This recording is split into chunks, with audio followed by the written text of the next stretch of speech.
Hello, everybody, and welcome back to another exciting weekend of Eternal Return. Especially now we are in the ER Arena, guys. I am your host today, as well as caster Circadia. If you don't know me by now, alongside me is my brother in arms here, Mr. ShuviSenpai. Shuvi, we've been looking forward to this for a while. How are you feeling, brother? Feeling really good. I was anticipating this ever since last week, and actually for quite a while now, since you and I ever got the news that this was going to be happening in North America. We are at the epilogue for Eternal Return Arena. Very much excited to just see these players give it all in their duos today compared to the tag team format we saw them playing last week.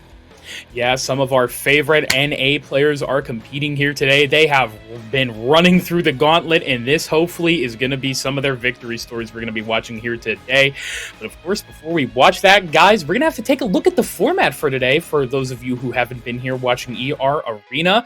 So, of course, we are on week 2 there. So if you don't know, the top 9 teams that qualified from week 1 will be competing in duos mode. Last weekend was solos, but now they will be competing in 6 total games today for that prize pool of $4,000. That is a huge prize pool that we haven't seen in quite a while, Shuvi.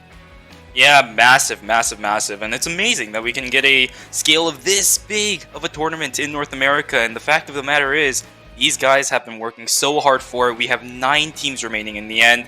18 players. Remember, we started out from 36 different teams, 72 different players. We whittled them down all the way down to 9 total teams with 18 total players remaining. They have come a long way. They need to show their all today, sir. Oh my goodness, yes, and speaking of the players, let's take a look at some of the great names we have here today. Rich E-Boys, Drawing Blanks, and herbsmap.com are going to be first up on that scoreboard. We also in the top 6, well, not top 6, it's just a list. We have Royce Pawns, the Croakers, Upper Roof 6, Diamond City Lights twice, and of course Sua in the Franks. Some of the most well-known ER players here in the North American community are going to be competing for us today in the arena. And I just love that name. It feels so good to say it. Oh yeah, and absolutely. You know, all of these teams overall for the past couple of weeks, and you've been having a lot of good duos nights in North America during the weekends. All of these guys have been practicing so much with their respective team compositions. And I mean, I just want to talk about some of these teams, sir, because we have some incredible teams that are going to be with us here today. And we've seen the performance from these guys just individually for the past couple of weeks as well. I mean, let's take a look at an example for one of the teams that has been doing super well in the tag team format in the past couple of weeks here. Team Sua and the Franks, Frankie Doodle and Superior, just amazing players in their own right individually. But when you start combining them together, it is such a terrifying team composition, as so many people in North America in the recent times going up against them in duos ranked can attest to.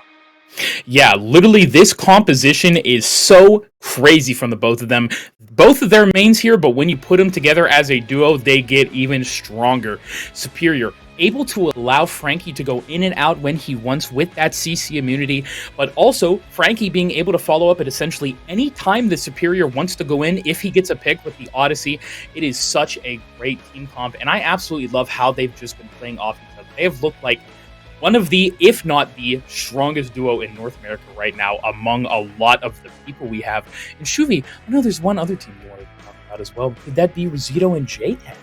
Yeah, it's a weird match, right? It's a weird match that's been made in heaven. You know, for the tag team setup, we already know, a lot of us in North America know that Rosito, not exactly the solos fanatic, but until now they've been grinding their way in regards to the points to get to the point where Rosito is comfortable. It's a Nathapon and a Cecilia composition.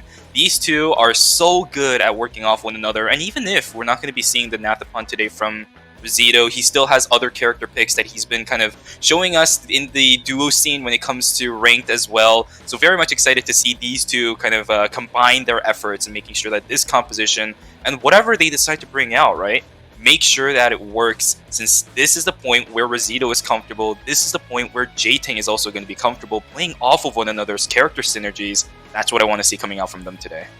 Yeah, I think both of those characters individually, I know I said kind of the same thing about Sylvia and Sua there a minute ago, but Cecilia and Nathapon, two mages that have been quite notorious for a long time. Nathapon, not so much. Cecilia, obviously being the bane of a lot of people's Oh yeah. existence. We've heard the horror stories in the past, Aya, Jackie, Cecilia, all these characters, but now you combine Nathapon into that mix, and it's very interesting. I really like the pick capability that Rosito has with that Nathapon to set up for a lot of what Cecilia has, whether it be a free at last, play with me. They just have so many good tools to be able to use together. Yeah, and even aside from just pick, they just have so much burst onto one specific character as well, right? Mm-hmm. You have so much lockdown onto somebody, you have so much damage coming out from both of them as well. And even aside from just the Nathapon alone, some of the other character picks that Rosito really likes to bring in into duos formats as well can really lock people down as long as he hits skills. As long as he hits Mm-hmm. skills, guys. That's one of the biggest things that I want to be seeing from Rosito here today, especially if he does decide to bring out the Felix. Tempest Hydra, such an easy skill to miss because of that narrow hitbox. Yeah. If he manages to land those things up and set up for J-Ting here today, I think that team will be seeing a lot of success. Of course, and now another team we also would love to talk about is the Croakers. We have been seeing them compete for a while. Donyan and Min Hyun, some of my favorite players to watch, especially Min. He had his little training arc in Korea there for a while, but now he is back in North America competing for us.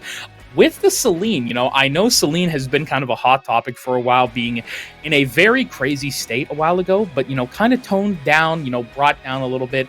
But despite that, Celine mains are still, I think, finding some success depending on, the highest APM character basically in the game. You have to be somewhat proficient at probably StarCraft to be able to play Celine properly. You need some kind of degree, Shuvi, I feel like, to be able to play Celine. But when she is popping off, it is like painting the most beautiful picture of all time to watch her.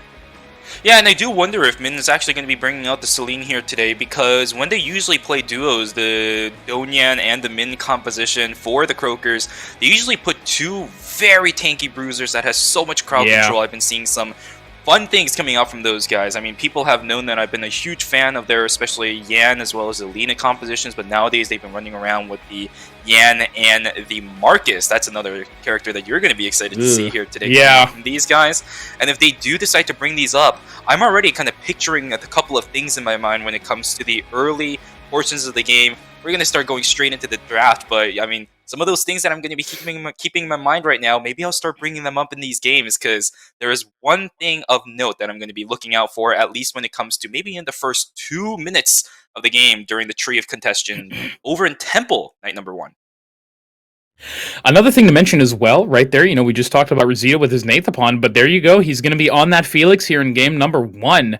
And another team that I'm really interested to actually look at is Upper Roof 6, Piemaster and Terror, going to be on the Tia and Marcus. And if you guys are unaware, Piemaster, a long-time hard player, has recently switched over to playing Tia a lot for the competitive side of things, and I honestly really like it. I think a lot of our Tia players, especially, Pi, Passant, just to name a few, have looked really good here for a while. Tia is a very consistent character, a lot of great crowd control, good damage, and I just honestly love the pick. Yeah, I love the pick as well. It's such a good way to kind of lock people down when they're trying to focus down onto the Marcus. A lot of skills that Tia really wants to land is pretty much just like the spacing that you need between the Marcus and the Tia. So as long as Piemaster is being given that space to work with, this Tia will be able to get a lot of damage done. And of course, you and I don't even have to mention the strength of the red sprite. It's been so strong for a long time now, and it's really nice to be able to see Tia transition from someone who really likes to do these extended fights. Well, I mean, she still really likes to do it thanks to the way that her cooldowns work on her paint, but she's rotated off of running Vampiric Bloodline from a long time ago, just going into the red sprite thanks to a lot of nerfs going to the Vampiric Bloodline and a lot of buffs and a lot of number changes coming into red sprite as well. Just really excited to see how that composition is going to mesh together today too. Yeah, Vampiric Bloodline has been in kind of a it is a shell of its former self, I must say.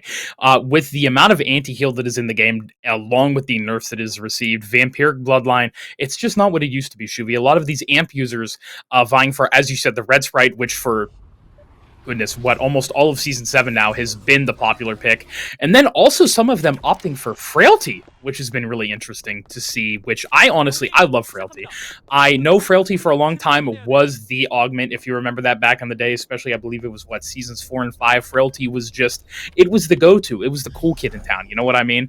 It fell off there for a while, but now it's kind of seen a lot of resurgence. But Other than that, there's a lot of great new augments out in Season 7 for those of you who haven't been playing. We have Frankie and I believe also Drowning Kittens who are going to be running Sentinel, which has been a lot of very popular pick.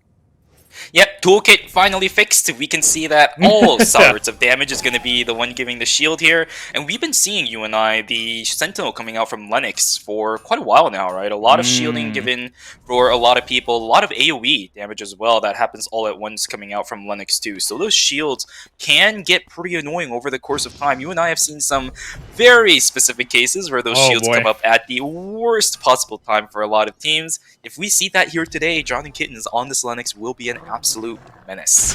Well, I'm sure anybody that keeps up with ERM knows my personal opinions about Sentinel, but I think I'll keep my bias out of the way for right now. But that is that's a little bit of the casting lore between us. You know, I think you always, Shuvi, I believe hating is an art form. You know what I mean? Hating something very specifically for good reasons is an art form, and that's how I feel about Sentinel.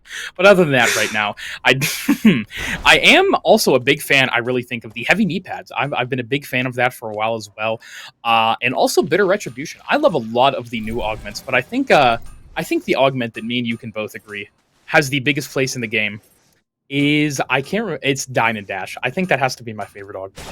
Oh yeah, true. Is it the best? No. Is it fun? Completely. I don't know what you're talking about. I think it's the most meta-defining augment that there is in the game right now.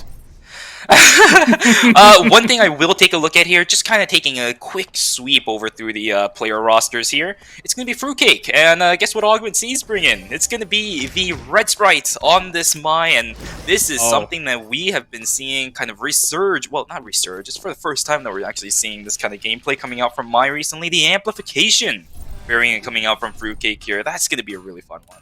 There's one thing you're missing, Shuvi. The other Red Sprite. Oh, Estelle. boy. Oh, boy. Oh, I cannot say the name, but you know exactly what we call it, and it is my favorite thing in the world right now. I have been running it on stream. It is so much fun to play. Estelle Amp with the Maxing W. It is a very, very fun thing. And also we have Sakamata, who's going to be on the Chloe. And it's been kind of interesting. We've been seeing a lot of different Chloes recently. As of late, her amp percentages have been buffed, but hold on, our very first team fight. Drowning Kittens and Sakamata versus Team 2 and the Franks up here in Temple. That Sentinel, I don't believe, is going to help Drowning out right now. Sakamata definitely needs to get out of here. The Puppet Theater is not going to be able to do anything. Soul Link is pop, but I don't think anything here is going to be enough, Shuvi. And that actually is already going to be Diamond City Lights falling in game number 1. Yeah, I told you, night number 1 Cemetery. This is going to happen. Superior and Frankie Doodle, these two guys run towards this objective so early on in the game, and they are going to get it as well. So much zone control coming out from these guys, so much early game damage coming out from those two, despite the fact that a lot of us know the Sylvia as this late game character. And a lot of times when you're seeing these Sylvias play, I mean, you can see a lot of bursts coming out from the early game frailty as we saw during ERM. But here, no, you don't even need that frailty because you have so much crowd control, so much chasing potential coming out from the Sua as well as the Sylvia. Superior and Frankie will be able to pick up that Tree of Life, and I think I have a good idea in regards to where it's going to be going to. Most likely the Totem. I saw the the Iron Ore in their inventory too. That should be where it goes, and that's going to be a really big portion, of utility coming out for Superior here. Yeah, and also we do see the Glacials there for Pie Master down below, and Mokhtal was actually the one to pick up our first Meteorite, making it into the Aurora Longsword.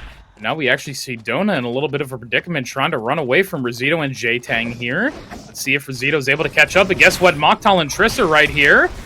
Now what is going to happen with this? Dona trying to get a little bit of damage, poking back. There's the Tetragon. Tomahawk not going to land anywhere. Mokhtal goes in. Oh, goodness. Mokhtal with that adrenaline doing so much damage onto Rizito, who will be falling. And now J-Tang actually decides to walk back up a little bit. Actually at the fight here in Avenue, Terran Pie Master versus Ghost and Fruitcake.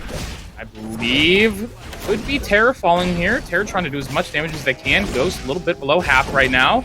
Let's see if Fruitcake does get hit with the knock-up. So much damage coming through. And I think this might actually be another team falling. Team twice. Ghost and Fruitcake. Two competitors you don't think would fall this early have gone the way of the Dodo Shuvi, and they will be out of game 1. Yeah, extinct out of game number 1 from the looks of it. I was going to talk about how Absolute Terror proc that Diamond Shard way too late, just was not able to get any use out of it at all, but it was a beautiful disengage and spacing coming out from that Marcus, and we're going to see yet another Marcus fighting from the looks of it right now. Mizroy getting taken down dangerously low. Deus is actually forced to use that Freya Last at near full HP as well. We can see the damage is basically nil coming out from that ultimate. Alpha has been started over in Hospital from these guys right now. Mizroy has been healing back up a lot of damage as well. However, Deus does not have access to that skill anymore. The ultimate, the vital one, from the looks of it. Roy will be able to pick up the Alpha. I'm not sure who got the objective of the Mithril, but it's really nice to see people Roy did. already contesting these guys. Roy actually got it. You can see it flashing there at the bottom. And now it's up to Roy to be able to get out with it. Oh, Donut taking a whole lot of damage, falling awfully low. Roy will go back in. Donut is the first to fall, but let's see if Min is able to do anything. Diamond Shard is popped, but is this going to be the end of a whole nother team already, Shuvi? Min falling awfully low. And guess what? Rosito's going to die again somewhere else on the map right now, but it looks like Min Hai is able to get out for now with his life. Wow. Beauty of Marcus nowadays, a lot of cooldown buffs on that Fearless Assault, and you do get out of a lot of really tough situations, so Min will live. Pie Master and Terror on the chase out, that's going to be that yellow and blue combination landing onto Roy. However, the Smash to Smithereens doesn't exactly land on the priority target from the looks of it. Hold back is going to be this Cecilia. They are stuck in a corner as well up against the Marcus. You know this is not a good sign at all. Deus will get taken down here. Still, Roy is the one that picked up the Mithril. He still has it in his inventory, so it's not like this team is in any trouble for the time being right now. Beautifully done over the course of time coming out from Team Roy's pawns. They will use that Mithril to transition into something beautiful, and I do wonder what it's going to be. Yeah, I am wondering that myself, and actually, in the bottom left-hand corner, you can see that that Evening Star has been built for Superior, or should I say Inferior in this case. No, but yeah, Evening Star being such a huge upgrade for Sua, and man, I am honestly surprised by the amount of blood we're seeing in this game already. They are all out for action, and they want it. Now, as we go into Night 2, we are going to have the Forest and Hospital trees be spawning once again. We do have the Croakers, who are going to be the first, actually, to sit here and contest it. Min, not able to land that dash into the wall, unfortunately. Frankie and I called it Inferior for a second accidentally. But yeah, Inferior and Frankie trying to find an angle here. Smash to Smithereens is down from Marcus, but I don't know what they're going to be able to do with that. We also do have drawing blanks coming in on this. And guess what? Pie Master and Terror are waiting in the wings. Superior falling awfully low here, but guess what? It's actually Pie Master to go down. I spoke way too soon, and this is Terror getting chunked so much. Diamond Shard won't save you now, Shuvi. That's Upper Roof 6 out of game 1. Oh, I got the taste of that yesterday. Superior on the Sua, easily just handling a 1v2 until Frankie manages to catch up on that Sylvia, even without the bike as well. And remember, guys, on top of this, Superior had that totem to sit back on too, so these guys are sitting comfortable with this team composition right now. Beautifully done there from Superior to lock down the Tia for so long. Double Odyssey coming out from them. I don't know if they got the double lockdown, but the damage was plenty. A little bit of mispositioning there and spacing coming out from Pie Master, and it costs that team dearly. Three kills and a death. I don't know about that one, but game 1 performance-wise, I think Upper Roof 6 is still kind of happy about the kills that they got. Yeah, 3 kills, not too bad. We also do have the Bracelet of Scotty going over onto J-Tang, as well as we saw Deus of Roy's Pawns going to be getting that Death Rune. Osassical, waiting right here to catch Mizroy out, who will be at half health. First emergency surgery coming out from Sushi Bell, free at last pop, and Osassical is falling awfully low. Emergency surgery not able to cut him down, but now just one more auto, and that's Osassical falling over here in Uptown. Very clean plays by Mizroy and Deus. Yeah, just the statistics-wise, because you and I know that I love numbers when it comes to this games. Before we hit night number 2, we had 9 kills across the board, and you know we got more on top of it during the course of the entirety of the night 2. But the thing is, this is still night 2. It feels like we've had so many kills this game that it feels like it's already night 3, but no, it's only day 2, which means we will have Osassical coming back up as this Piolo. So, for now, Sushi Bill is not in too much danger for at the moment. It will be day 3 now spawning into game number 1. It's going to be Omega spawning over in archery range. Absolutely zero contestation coming out for Superior and Frankie. That is going to be a free force core going over to these guys. What do you think they're going to be going with it? Ooh, is it? I almost thought Celt, but I know Frankie does love his Devil's Oh Marksman yeah. over there. And so, could be Hermes, possibly?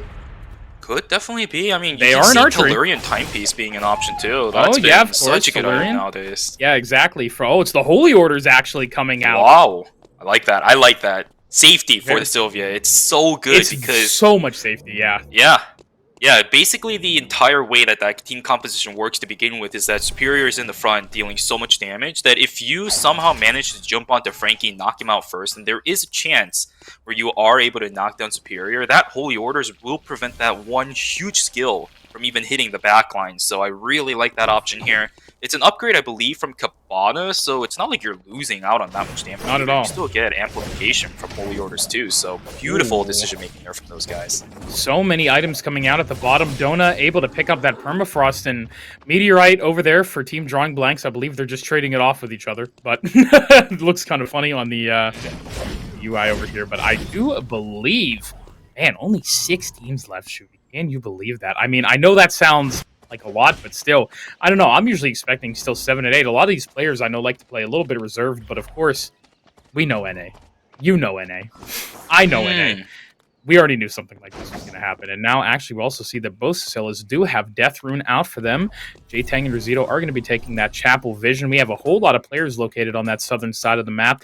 Mactal and Triss going to be the only ones in Temple, along with Roy's Pawns, the solo hotel right now, as we do have 10 seconds left until our favorite Dr. Wickeline, she will be spawning. And I'm curious to see where she'll be. I'm pretty sure she's just going to be, I believe, in Forest. I know she usually likes that. Yep. Going to be right over there in the middle of Forest, and it looks like Superior and Frankie are already here. There's the free at last. Kind of just a gauge if anybody's going to be there, and I do think there's going to be a contestant for that wick here momentarily.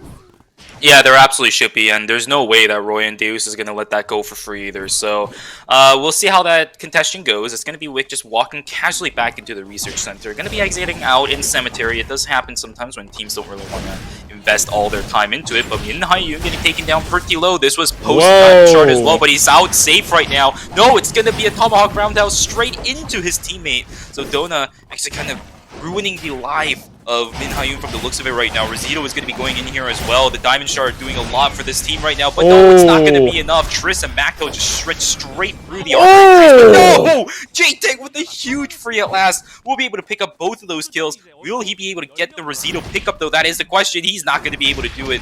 Dona, as well as Min Haiyun, picks up their teammate. Oh, it's over. Goodbye, J-Tech. Good kills coming out from them, but it is done and done. Dona and Min being able to pick off J-Ting at the end there. Beautifully done coming out from these guys. Huge upgrades coming through as well. You can see the Alexander in the inventory of Min Haiyun and Dona with that Scotties as the UI gives us an enthusiastic show that those two had gotten those items. And it looks like Osasko also getting a VF Blood, which definitely means I see a Hydra in their future, Shuvi. Oh man, Hydra is such a massive upgrade for that Piolo, giving so much damage and just a little bit of sustain as well. We also see alongside the VF, that's going to be a Queen of Hearts for Superior on the Sua. And we are just going to spells slinging a left and a right out of him. I expect nothing less. And especially with this Wickeline buff, the rest of these teams, the other 3, Roy's Pawns, Croakers, and Rich E-Boys, are going to have a massive uphill battle to be able to kill those two.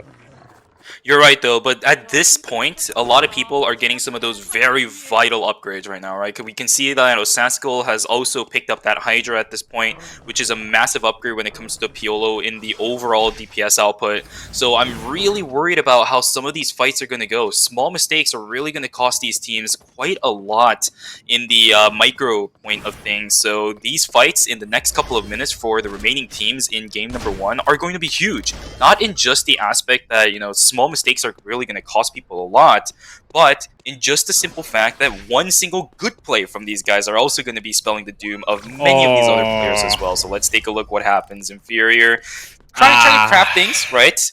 A lot of things being done. Another totem being built by Superior as well. He's going to be holding it in his inventory.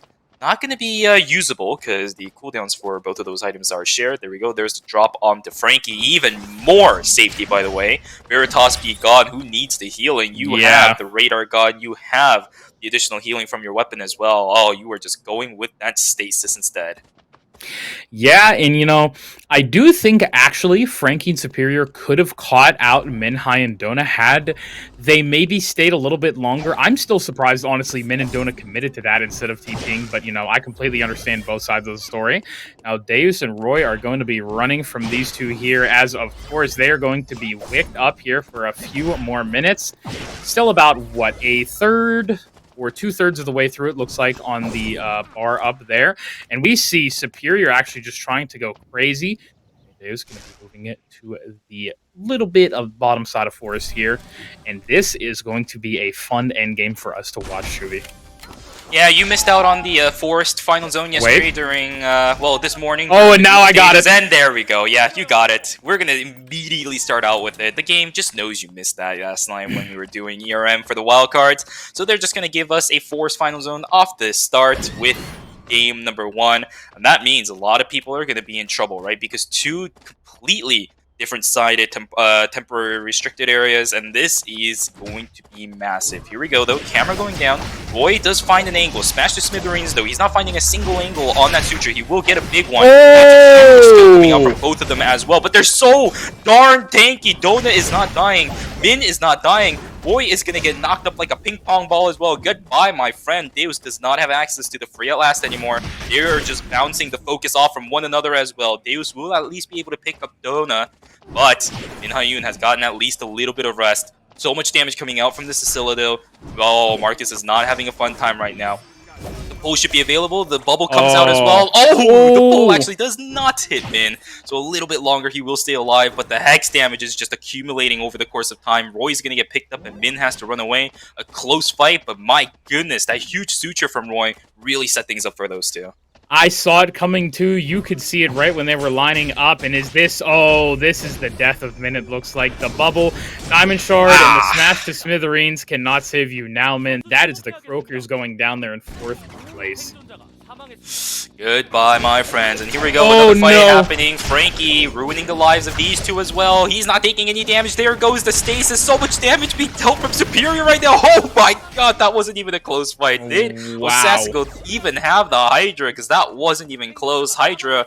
No. You cut off 2 heads. It stays dead for some reason. There we go. Goodbye, my friends. And that's going to be Team Sua and the Franks ending that team's life as well. Rich Evo is not going to be able to show anything, at least in game number 1, but it's just a breeding ground for Frankie and Inferior, picking up kills left and right here as well.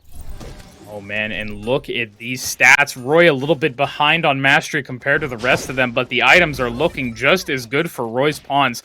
The poke is going to be insane here from Deus especially. He's going to be able to get the temporal refraction so easily off, but Deus already going down to a 1/4 HP. Roy trying to do as much as he can to protect Deus, trying to peel for him, but the damage just isn't there from them. There's the emergency surgery. Oh, beautiful totem out from Superior. Got him. Deus going to be able to do this is the question. There's no bubble, I believe, left for him, and that is Sua in the Franks. 9 kills, taking game number 1 of Eternal Return Arena Final, Shuvi. Utility of the totem seals the deal from the looks of it. Beautifully done there from Superior. Buys so much time for Frankie to continuously do the damage, and in the end, boom, one snap up a button, and there goes every single investment that Roy wanted to try setting up. Even got a suture off. Doesn't matter, because stasis will keep you locked down for about 2 seconds, and damage, you're also low as well. Oh my goodness, you're dead! Yeah, exactly. Those totems, I should say, plural here, are disgusting, providing just so much more utility. You have the CC cleanse from Superior, you have the totems to be able to stasis themselves, and on top of that, for Frankie, you have the temporal refraction to basically nullify any first. If they try and crowd control you, if any of that happens, it is nullified. Not the damage, but still, any slows or anything, it is so beautiful to have that. And they are just playing it so perfectly, Shuvi. Half the lobby technically dead to them. Yeah, and a lot of times when you take a look at teams that are running Totem and teams that are fighting into it, a lot of times you see that people don't realize that they actually have Totem. You gotta press tab sometimes, but even if you do and you know that they're running Totem, because a lot of people should know at this point that the main priority for Superior on that Sua is going to be that start with the Totem to begin with. but it just kind of escapes your mind from these fights here and there, and that really costs you fights. As we saw Roy just kind of trying to walk back in, trying to get some damage off on the Yeah. Suwa that was already stasis. Beautifully timed, by the way, from Superior as well. So wonderful things happening from Team Suwa and the Franks. This is the reason why we kind of highlighted them before we started off. Their duo's presence is massive, aggressive, passive, knows where they need to be playing at the same time as well. Objectives, every single one of them, they're just continuously contesting it over and over and over again. I just love what those guys do. Of course, and speaking of those two, let's actually see a little bit of the replay here out of Game 1 for any action you guys might have missed. Starting it off strong, getting those 2 early kills onto Sakamata and Drowning Kittens barely any time into the game, 3 minutes. Unfortunate there for Diamond City Lights. Hopefully, they'll be able to kind of pull it back here in the next game. Wow, you really cannot understate the amount of pressure that these two have in this game. Another beautiful fight here. Frankie just going to actually be able to save Superior. You even noticed Frankie was barely in that fight, Shuvi. Yeah, and that's what I'm saying. Superior, a lot of times on the Suwa, has so much AoE, and he gets some of these beautiful odysseys off that manage to hit both of the players at the same time, too. That 1v2 scenarios as the Suwa is definitely a possibility. So, huge things coming out from these guys. And of course, we can't underestimate the amount of damage that Deus does on the Scylla as well. The Hex damage will accumulate, and recently this damage was buffed as well during 0.69. So, you can't even underestimate the amount of damage coming out from that specific unique passive, too. My goodness, this game all across the board was just a masterclass from all these players, just showing us everything that they can show off on their respective characters. And look at the amount of damage that the bonks are doing from Suwa. And even in this last fight there, I believe maybe if Deus hadn't taken that much damage and he was allowed to poke those two a little bit more, the fight could have gone a different way, but it is very unfortunate that they couldn't really stop Superior from just kind of walking up like that. Oh god, and you could kind of see at the end there that Roy was right-clicking Superior to try to go straight onto him, because he was walking in the direction while Superior was stasis, and by that point you're dead. You can't really get out of that one, so a bit of an unfortunate situation for Roy there. Maybe he'll learn his lesson next time.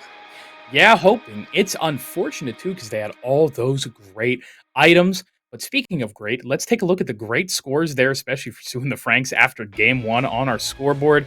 There, of course, we see Diamond City Lights sitting at 9th. They died super early, so not going to be getting many points. Twice in Upper Roof 6 will be following them up in 8th and 7th place, respectively. And then taking a look at the top 6 of our current scores. Of course, you have Sue and the Franks there at 75 points. We have a 3-way tie for 4th at 15. Roy's Pawns sitting at 40, and the Croakers sitting at 20 points. You know, kind of even so far. We still have a whole lot of Eternal Return left today, Shuvi, and it is just, oh man, if that is the setup for the rest of this day, it is going to be a wild one. Yeah, you and I were practicing casting right before this, where we came out with Sue and the Franks with 8 kills during game number 1. This time and we were close! Came out with 9. Yeah, we were so close! So good job to you, production, on just kind of rewriting the script on that one. It was pretty close. You guys almost had it. Didn't exactly get it, but it was close enough. So, cool things happening in game number 1. Sue and the Franks, of course. The Sylvia and the Suwa. We'll most likely see them coming out again in the next couple of games here, because if it works, we'll change it. We'll most likely see them over in the Temple side as well, and will Sakamata and Drowning Kittens do the same thing, where they go back up towards Temple Tree and try to contest it, because that fight didn't even look that close. Yeah, no, it was not at all, and it looks like we could possibly see a change out of them right now. We see a Drowning Kittens possibly going over to the Emma instead of the Lennox.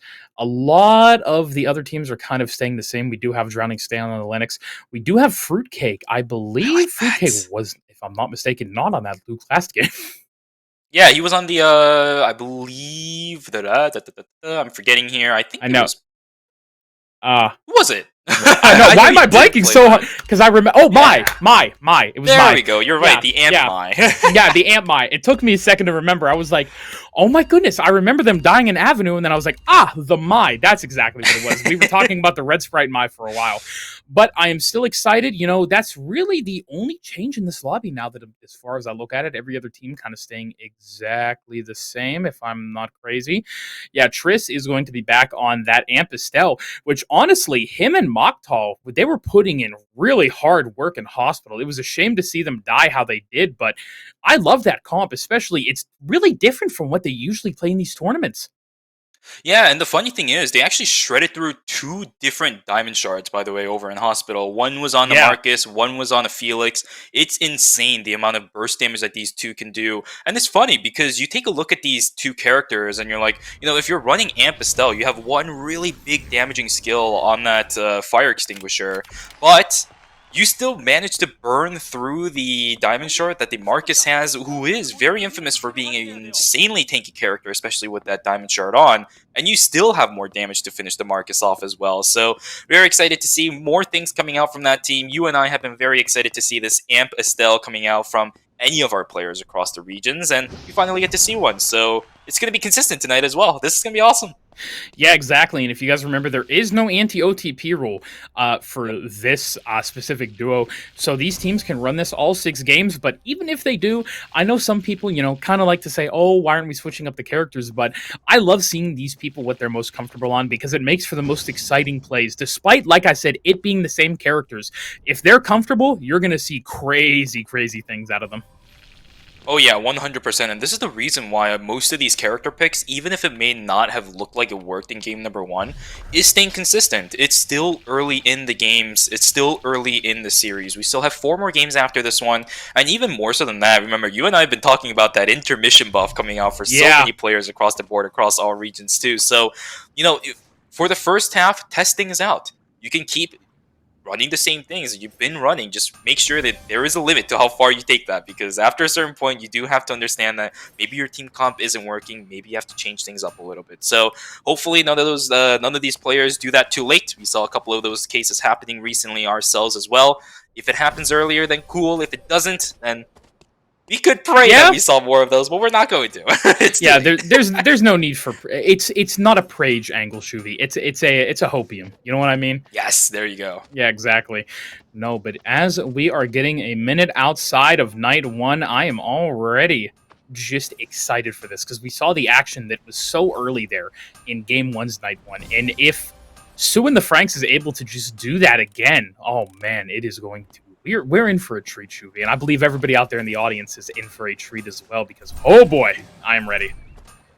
Yeah, and you know what the really cool thing is? These two right here. So one of the things that I was actually talking about when it comes to Night 1 over in the Temple Tree of Life is actually not what I thought was going to happen. I didn't realize it was going to be Team Diamond City Lights that falls from that early in the game. I thought it was going to be either, Sue and the Franks fighting up against the Croakers, and those two just kind of dueling it out. One of those two teams will win and take the Tree of Life, but no, it's going to be the Croakers actually completely giving up the Tree of Life over in Temple. They will kind of respect the amount of damage and the sustainability and the crowd control coming out from the Sua as well as the Sylvia, and they will stay alive for a little bit longer. Now, Deus is in a little bit of trouble here.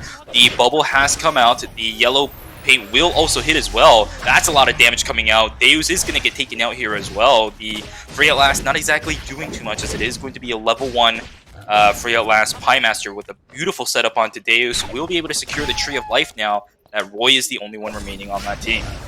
Yeah, and meanwhile, like we said, up in Temple, Superior already having that totem out is going to be a huge boon for them in the early game.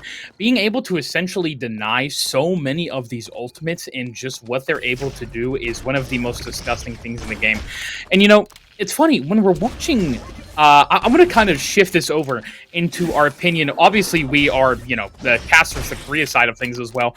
I don't see... Is it just me, or do you not see too many totems in Korea? Like, especially in the duos professional scene. I feel like we don't see it as much as we do out of NA. Yeah, it's changed. It's really weird because KR used to be infatuated with that item, but nowadays, we don't see it too often. Maybe we'll change that in a couple of weeks here during ERM teams. But here in North America, I'm really liking the amount of totems that are already coming out. And of course, we're only really seeing it on Team Sua and the Franks, but we've seen what it can really do. Both Superior and Frankie finding utilization out of their last game. And let's see how this goes. That's going to be a knockup over onto Absolute Terror. That's a huge red paint coming out from Pie Master, though, buying a lot of time for Absolute Terror to continue running around in these fights. And there we go, smash the Smithereens out. But I don't know if it's going to be enough because the Diamond Shard was already popped. Absolute Terror gets taken down. Pie Master stuck in between between the middle of these two as well. Remember, Pie Master was the one who managed to pick up the Tree of Life. Fruitcake right behind them as well. Ghost is going to be right on top of Pie Master as well. It's over. Goodbye, Pie Master. Goodbye, upper roof 6. It's going to be the lower roof 6 from the looks of that one, because they're going to get taken down. 1 kill on the side. They're going to get taken out early in the game again as well. Now, Trish trying to run away from these two as well. It's going to be Frailty Pop. Roy is on the chase. It's actually going to be the Helitax stat. Popped on the Estelle. It's not going to matter. Wilson will chase that Estelle down. Goodbye, my friend. 3 kills already across the board from the looks of it. Huh. I'm actually confused to... Where was Mocktail during this? Why were they split up like that? Well... Now, hold on. Let's roll it back here a little bit. Hold on. Yeah, let's roll it back Let me roll back the clock a little bit, because I'm confused where Mocktail was, because Triss was in the middle of Avenue, and we saw Mocktail on the map up in Alley. I'm honestly... Yes. I can't understand it. Maybe there has to be, you know, a reason. But it looks like the reason right now is that Rizito is about to die right here, along with J-Tang. Frankie is completely fine to do whatever he wants right now, and just like that, that was such a surgically precise, I should say, takedown of drawing blanks. Superior went, oh no, and here's actually the final rematch that we just got to see, and now it looks like Roy just not able to do anything, and my lord, how are you going to take these two down? Who's going to take these two down? Yeah, I don't know anymore, man, because we were talking about this, the shield coming out from Superior onto Frankie so that Suture does absolutely nothing. Ping-ponged all over the place as this Lennox as well. Oh my god. We're going to see this time and time again, by the way. These ping-pong maneuvers happening from all of our players here, there's so much crowd control, and there's so much kind of like movement impaired skills that players have with these compositions that we're going to see this quite often. Alpha going to be going over onto the side of the Croakers. It's going to be Min that actually picks up that Mithril on his side as well. They're excited to see what he's going to be building out of it. From the looks of it, it should be something like a Mithril Quiver because of how much that the Marcus can find out of it. But here we go. This might not be great, though. They've kind of remember what happened the last game. Are going to be a bit more careful about this one. Superior hanging around. They will check the bush. Min Ha-yoon getting tagged up a little bit. However, Dona decides to go in. Min Ha-yoon is a little bit far away from this fight, and the call is going to be made for it to just completely book it. The Mithril is in the inventory of this Marcus, so I do think it's a good idea. Dona getting a little bit ahead of himself on that one. Trying to fight while Min Ha-yoon was trying to run away. No ultimates really available for those two either. The Smash to Smithereens just coming up for that Marcus. And the call is there to disengage. I like that call out. Min Ha-yoon, stay alive. Oh, and now it looks like Sushi Bono Sassical have found themselves with Frankie Doodle and Superior. And Shuvi, I hate to kind of bring it back to Korea again, but are you getting the G work in One Circle vibes from Frankie and Superior right now? Because I'm sure we've seen that 1,000 times, but oh no, Min has been found by Diamond City Lights, and how unfortunate is that? Myth Quiver going on to the side of them, picking up their first kill of these 2 games we've had so far, and that is a huge pick because that means the Croakers are out of game 2 completely.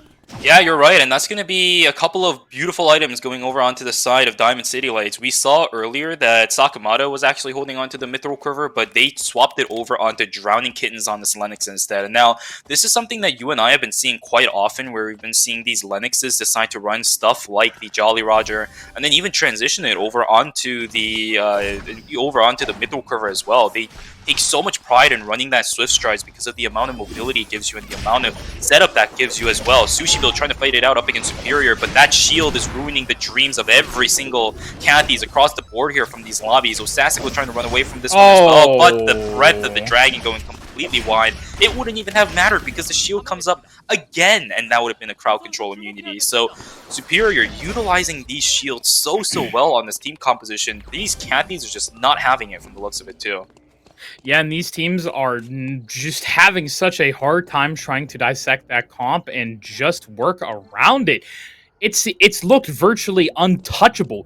6 kills already before we even go into day 3. Wick is still minutes away, and these two look like they're already just cementing themselves as Lobby 2's victor.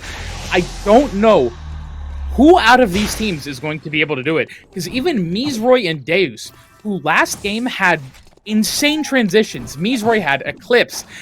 He had so much there. and he wasn't able to do it. But let's shift our attention over here, of course, to this little chapel scuffle right now. Roy trying to get the meteorite out of the box. Sakamata and Drowning Kittens trying to contest it. There's the Puppeteer, not going to be able to land, but a huge suture there from Roy. Oh, wait, not able to go over the wall with the emergency surgery. Trying to get out of there. Not much available for these two. Wow, that was close. Yeah, I don't know what the emergency surgery was about. Just a little bit mispositioned there coming out from Roy. He tried to get the max amount of distance, but sometimes you gotta angle it better than getting that max distance. Now, we do have Omega spawning. This is the reason why these guys are here. Fruitcake will go in. Beautiful dodges across the board, but that stasis comes out yet again. Here's the healing code. The healing code actually coming out from Fruitcake, but it's not enough. Ghost doesn't really have anything remaining in this kit either. 5 Omens is already gone. Tire will land as well. Frankie is on the chase. You know that bike is coming. There we go. Here it is. Ghost is trying his best to run. The stasis comes out again from a different team here, but it seems like, this is just not going to be there. Frankie picks up that totem, and we saw what he can do with the last game. He's going to have it yet again this time. Superior with that totem as well. Dude, this is looking doomed for these lobbies. Roy, on the other hand, getting chased down now by Sakamata and Drowning Kittens. We saw this earlier, as we're seeing it again. Does he have the emergency surgery up anytime soon? Beautiful suture coming out from him, though. Deus will use that free at last. Damage is out. Sakamata gets taken down. Oh, not even close to Soul Link. As soon as it was over, Deus just pops it. And goodbye, Sakamata. Drowning Kittens all of a sudden has to turn tail and run away from these two. Deus just turning a fight that looked really bad for Royce Pines. That was insane. Let's see. I think Roy, is he going to commit the emergency surgery here is my question. I know they don't want to, and that will be it. They're going to be walking back to Sakamata's body. Wow. That was insane. Very beautiful turn. Oh, but guess what? Superior could be caught out here. Oh, but Frankie's going to be right there. And oh, unfortunate that Roy was not there for that. I don't know if they could have even killed him by the time that Frankie wouldn't have been able to get there is the thing, actually. Hey, it's the new Nunchaku coming out for Sastical, so that's a cool one. How unfortunate. Sakamata almost could have been revived. That, so close. So close, Shuvi. So close. Yeah, crawling away from a fight can only take you so far. It's actually Frankie and Superior that confirms the kill there. So it wasn't even Deus and Roy, as they chased a little bit too far, saw Frankie and Superior doesn't even want to try contesting it this time around. But that means a free objective going into the hands of these guys. It's almost deja vu, considering last game we saw something similar. But this time they will actually be able to secure it. No one is even close within the vicinity to try to contest for this. Superior and Frankie will pick up that objective. Blood sample to go alongside it. Huge things coming through. Now, Drowning Kittens. Okay, the regeneration cuff in the inventory of this Lennox. Are we going to see some escape shenanigans coming out from Drowning Kittens? Because we did have it disabled during the solo stages.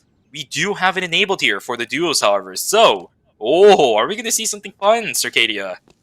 I definitely think that could be in our future. We do see Drowning Kittens actually walking back into Forest, thinking the team Sue and the Franks there is gone from taking Wick, of course. This is going to be a rough one for him to actually get out of. At this point, I know, of course, he does not have the same information that we do, but at this point, go to Avenue, get the regen cuff, upgrade it, and then get out of here. Yeah, you're right. And just looking at the remaining players in this lobby too, by the way, it is not looking good for anybody other than Sue and the Franks right now. Because we've seen what Sue and the Franks can do up against these teams with Cathy's in it. And now that Frankie is still sitting on that temporal refraction too, dude, I mean, like, who are you going to target in that team composition? And it's going to be a rough one for these guys. Still, I do have to see what happens, right? Because the game is not over until you see that victory or the defeat screen. Can anyone take these two down, though? That is the real question. Devil's Marksman, the Holy Orders, Glacial Shoes, and the Totem online for Frankie. Oh, God, the Sylvia is terrifying. Yeah, almost 600 amp. They have the anti-heal from the Corrupting Touch, which is going to be able to be applied so easily. I don't know what you do against these two. This is just disgusting, Shuvi. It really is. It really is. It's just the terror. It's. I guess these guys are a little bit more cosplaying for that good old Halloween coming up, because they're trying to spook everybody else as well. It's not going to be good for anyone else trying to fight into it, because the Wickling buff still exists. They're trying to buy time so that the Wickling buff disappears, but after then what? I mean, you're still going to be out damaged. They still have crowd control. Oh my goodness, it's not looking You see the amazing. top side of the map? Here we go. Oh, yeah. Drowning Kittens, run. Drowning Kittens, run, Lennox. This was definitely not the move.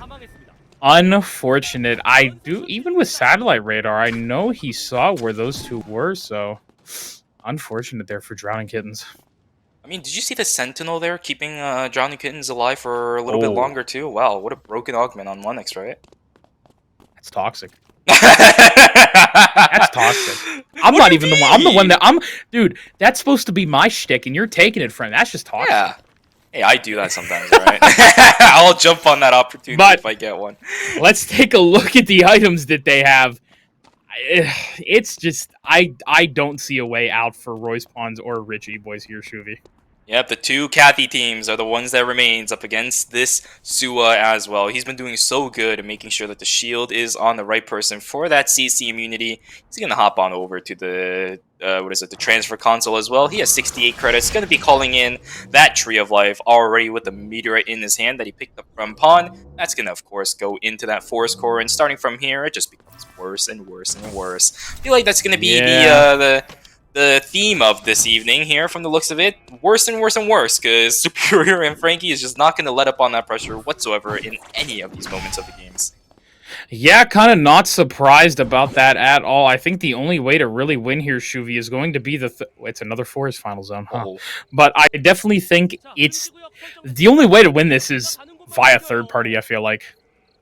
Yeah, the question is, will Rich E-Boys and Royce Pawns have that kind of mentality where they need to remove the arch nemesis that remains in this lobby? They're going to slowly walk down from the north side. There's zero reason for Superior and Frankie to risk anything. That's the reason why they will walk down, slowly but surely taking control of this forest region, even though positionally they are not at the most safest areas right now.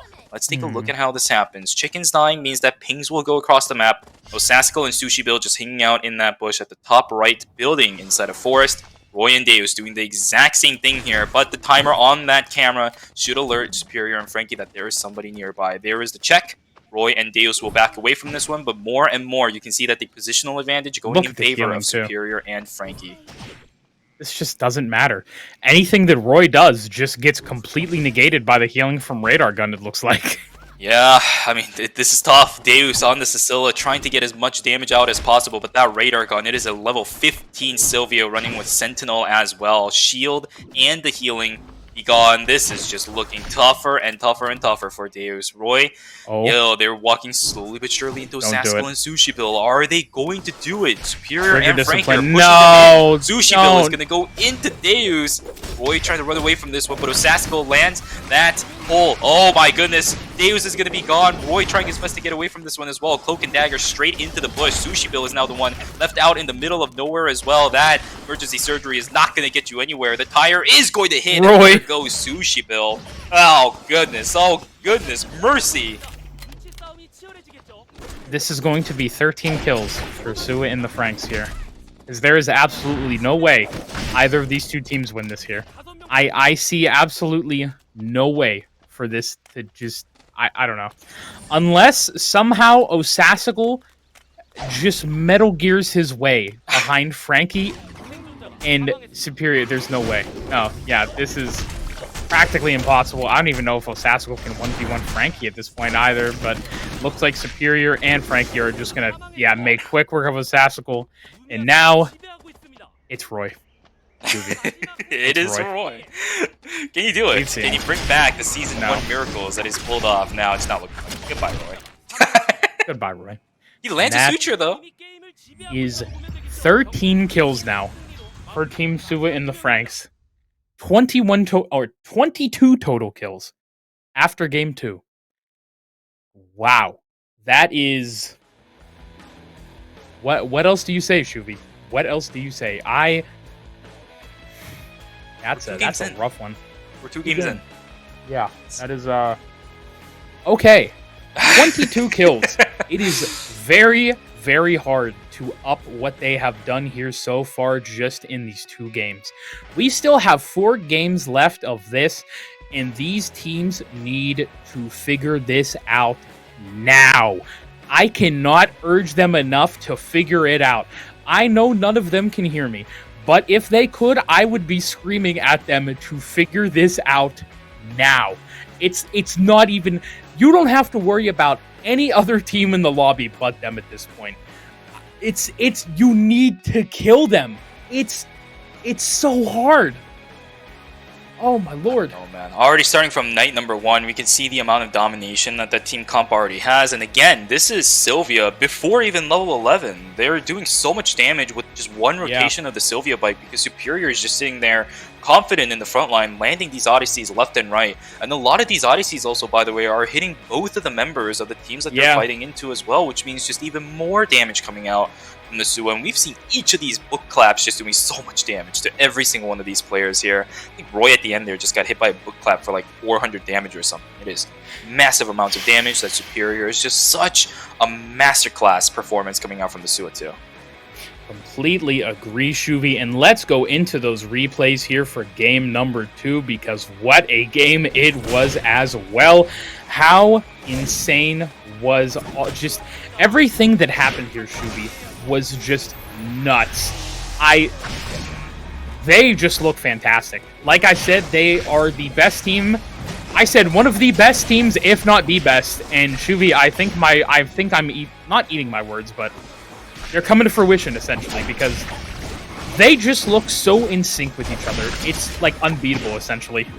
Yeah, I mean, it feels like they just don't get punished for almost any action they're taking, right? And that's not because this comp is turbo broken. I mean, it really looks like it is, but these guys are just doing amazing on these characters. So I just love what these guys have been doing. You know, every single one of their movements is just on point. They're not really making any mistakes in these team fights in general at all. And even if they do, they have the totem to fall back on, and the shields coming out from Superior, which have been wonderful throughout the course of this afternoon. I just love everything coming out from Sua and the Franks today. Yeah, and like you said, these are both great characters individually, do not get me wrong, but the thing that you have to realize is just how they're playing it is just so insane. The only team that was barely able to almost beat them was twice, actually. Ghost and Fruitcake both looked fantastic there up in that alley fight. They were the only two, other than Roy's Pawns probably in game 1, that were close to beating them. I'm floored. I don't know how anybody is going to be able to top this so far, but like I said, there's still a lot of day left, and after game 2, Shuvi, let's take a look at that scoreboard to see where these teams stand going into game 3. We do have a 3-way tie possibly for 7th, could include 6th as well, between Drawing Blanks Twice and herbsmap.com. And then as we go into the upper parts, it actually, it's a 4-way tie for 6th, actually, like I said. And then going up that upper roof, 6th in 5th place, Brokers in 4th, Richie Boys in 3rd, Roy's Pawns in 2nd, and there is a 100-point differential between 2nd and 1st, with Sua and the Franks quite obviously being number 1 right now. This is terrifying, and as you talked about, people need to find answers. It's not really looking good for any of these guys across the board right now, because starting from night 1, as I mentioned, they're looking so dominant, and as soon as that totem comes through, it is tougher and tougher and tougher, because Superior has these perfectly timed totems where so much damage investment has gone on to the Sua that by the time the totem comes out, Frankie is already right there with his combination from the human form as well as the bike form. He is just pumping out the damage left and right, and if these big skills are already being invested into a Sua that's going to go into stasis eventually sooner or later, I don't know. These fights are not looking that great for everybody else. So I think the only time that people really have a chance to really be able to stand up to these guys are going to be in Temple. But we saw what happened to Drowning Kittens and Sakamata earlier when they tried to do that during day number 1. Are there going to be other teams that can deal with it? I don't know. It's definitely going to be a little bit hard. Like I said, Ghost and Fruitcake looked great there. They are going to be running it back on the Hedgen and Luke again, which I honestly really like. I think Ghost looked fantastic there. Actually switching over to Shuriken this game. I believe he was on Bow last game, if I'm not mistaken, and he will be switching over to that Shuriken to pump out a little bit more DPS during these fights. While I do love Rain of the Arrows, the Caltrops are just, I feel at least, a little bit more consistent, especially when you're fighting these two. Yeah, because Rain of Arrows, you kind of have to predict where it's going to land, so it's tough to land it. But Caltrops is right there. You just place it down on the ground, boom, there it goes. You have damage around the player as well. They have to walk out of it, and you get to slow. It's basically just a smaller area of effect than the Rain of Arrows, and it's instant. So cool things coming out from that, and it's not like Shuriken Hyejin is bad by any means nowadays as well. I mean, you still see it being played in solos a lot of times as well. You have access to the Hex too, which is, again, pretty strong right now in this current patch, so I like that change around instead, going for the Shuriken instead of the bow. These are small adjustments coming out from Ghost Electricity, and we're going to need to see more of those coming through, because one way or another, they need to be able to deal with these teams that are just way too dominant in these lobbies. Yeah, they have been looking so just great. There's not much, honestly, that we've said about them. You know, the one point that I did bring up, and anybody that follows our ERM broadcast will understand this. Shuvi, G-Work and Han, this is kind of giving me that impression. Oh yeah, 100%. It is, for those of you who are unaware of G-Work and Han, some of the greatest players to come out of Korea, and they are currently probably the best duo in Korea right now to come just out of anything. When they are fighting for objectives, it feels like nobody wants to contest them. They have this invisible pressure, and we saw it in Game 2 happen. Nobody, and I mean nobody, wanted to go up to Temple to mess with Superior and Frankie. There was nothing. We saw Diamond City Lights try to do it there in Game 1, but after that, no. It did not happen again, and I don't expect it to happen here in Game 3. Yeah, the problem is, people have learned, and sometimes learning is a good thing, but sometimes learning is also detrimental throughout the course of the game, right? Like, on the spot, you're not going to die in Temple. Great. But they're already being set up thanks to the Tree of Life and the Totem being set up onto Superior. Like, again, we've been talking about this, but as soon as the Totem is online for Superior, these fights are going to get tougher and tougher for everybody across the board. So, one way or another, I think the only time that people can have about an equal footing up against those guys is going to be in Temple, but no one wants to try it. I mean, all of these players, the players that we usually know and love for being at that Temple, especially, the Croakers, they are respecting this Sua and the Sylvia composition. They're not deciding to go for it at all. I don't know if anybody else is really going to be able to stand up to them. Oh, man. And that's the thing, that Totem snowballs them out of control because, like I talked about, being able to just dodge those ultimates early, Shuvi, is such a massive thing as well, because ults early game are usually what are kind of turning the tide of these fights. You have what? Pressure Washer here from Fruitcake, 5 Omens. You have, speaking of Kathy, you do have Emergency Surgery, which it will come through, but Roy still falls down. Sassical as well, I believe, will be going down. And Shuvi, the fights are already among us. Yeah, already happening. Solo kills from Drowning Kittens, team kill coming out up against Roy as well. Just being at the wrong place at the wrong time from the looks of it. And now that it is going to start turning into night number 1, man, people are going to be very desperate trying to finish up their builds. I mean, Drowning Kittens wasn't even on full build themselves either, but still manages to pick up a kill up against the Piolo of a Sassical. Let's see where everybody across the board is, though. Mactel will be able to pick up the meteorite from the looks of it. We saw the Aurora Longsword coming out from that Jackie a couple of times already. Frankie and Superior, of course, picking up that Tree of Life up towards Temple. The Totem coming out again for that Sua. And this Pie Master manages to pick up the Tree of Life over in Cemetery, as Roy was already dead thanks to the work of these two. Yeah, and it is kind of crazy, honestly, and I do want to point out Diamond City Lights, like you mentioned, Drowning Kittens and Sakamata. I think they had a great Game 2 compared to their Game 1. Obviously, I think there's not much further you can go than dying in 9th place there in Game 1. So, I think any improvement is better, but truly a huge improvement. I believe they got, 3rd or 4th place, if I'm not mistaken. I remember Sakamata going down as well. They had that whole scuffle down at the south side of Forest. But yeah, fantastic plays from them.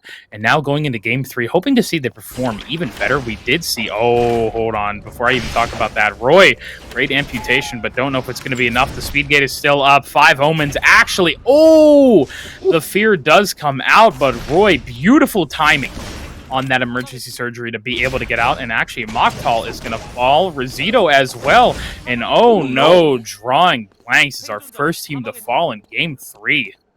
Seems like Pie Master and Absolute Terror, when they are in their kind of zone to start fighting, they know what they're doing. So much damage coming out from this Tia, and Marcus is just a perfect front line to kind of create that buffer and the spacing for Pie Master's Tia as well. I love what those guys are doing. I hope they continue it. Mizroy will be able to get away here. Beautiful suture to lock down both Sushi Bill and Osasako, but timer is of the essence for these guys. We see both Roy and Trish trying to run away inside of the research center from that left entrance of Forest in towards the southern one. Here we go. The totem was popped pretty early. This is where Fruitcake and Ghost can really do some stuff. Frankie Doodle getting taken down pretty low right now. Will Ghost be able to slow Frankie Doodle down enough? There is the root coming down as well. Here we go. Being popped. Fruitcake goes back in. The clean sweep comes through, but the stun coming out from Superior is constantly ruining the dreams and hopes of Fruitcake. Nice. Still gets the kill onto Frankie. Ghost is going to try chasing down onto Superior right now, but they don't want to overdo this at the moment. Superior going straight in towards Fruitcake, but he gets taken down too. Superior! He gets the kill with the double Odyssey coming through. I am telling you, the 1v2 opportunities coming out from the Sua is so terrifying. He picks up Frankie and he walks away from that fight like absolutely nothing ever happened. Oh, they were that close, Shuvi, but the overcommitment. At that point, you just have to kill Frankie and let Superior go. It looked like Superior even wanted to walk away from that. I mean, at this point, the most they get out of it is a kill in disallowing Sue and the Franks to get a mithril on Alpha, because I'm sure they were about to probably, most likely, I believe, at least go contest that as well. But hold on, here we go. Mizroy, beautiful suture with the emergency surgery, and here they go. Sushi has to use his own to get out of there, and Osasako is on the way out as well. Mizroy and Deus actually going to split off to chase both targets individually, but don't think it's actually going to be happening. And they will meet what looks like back up, and Mizroy actually going to TP up into Forest. Oh, what a beautiful TP as well to catch off Sushi Bill here. And that looks to be a dead Kathy here right in front of the Tree of Life, Shuvi. Whoa. That was insane luck. Oh, my God. Roy is gaming here with that hyperloop. Beautifully done there from Roy. A heads-up play. He tried hyperlooping into Chapel, but then canceled it immediately. Here we go. Min and Dona trying their attempt at Deus and Roy. None of them have their ultimates except for Cecilia, so they're gonna back away from this one. 40 seconds until the Tree of Life spawns, so they're looking for that angle instead. Now, Min and Dona does have access to that Mythic River on this Marcus, as I mentioned earlier. This is the option that they will decide to go for. It is a full crit version of the Marcus as well. We do see the Parashi coming out from them too. Superior being in a little bit of trouble. Frankie is hanging right around the corner though. Remember, the totem is still available for these guys. Will that matter though? I don't think so. Stasis down for Superior, but he's stuck in between two different teams right now. Bounced around like a bouncy house. Goodbye, Superior. Getting taken down here. Absolute Terror and Pie Master has the positional advantage over Superior, and we know where this totem is going to go towards. Yeah, exactly. And how disgusting was that? Finally, another mistake from Sua and the Franks. Well, I can't really call what happened in school exactly a mistake. You know, Frankie's still going down. They haven't really died yet, so I don't know what you'd really call that. A little bit of a misplay, possibly. You know, a little bit of a micro mishap. You know, whatever you prefer to call it. But yeah, in this case, very good to actually see a little bit of weakness coming out of Sue and the Franks, and a few of these other teams, especially Upper Roof 6, kind of coming back up there with the kill lead right now of 4 already.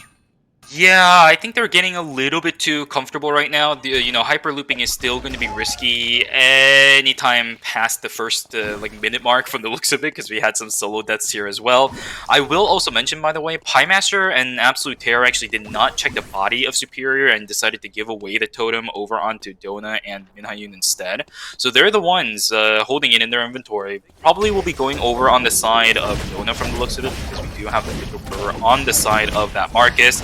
Osasako just permanently CC'd, and they will get taken down. Piolo, not a chance to run away from that one. Goodbye, Osasako will come back up in about 40 seconds here. And that means Sushi has to rat yet again.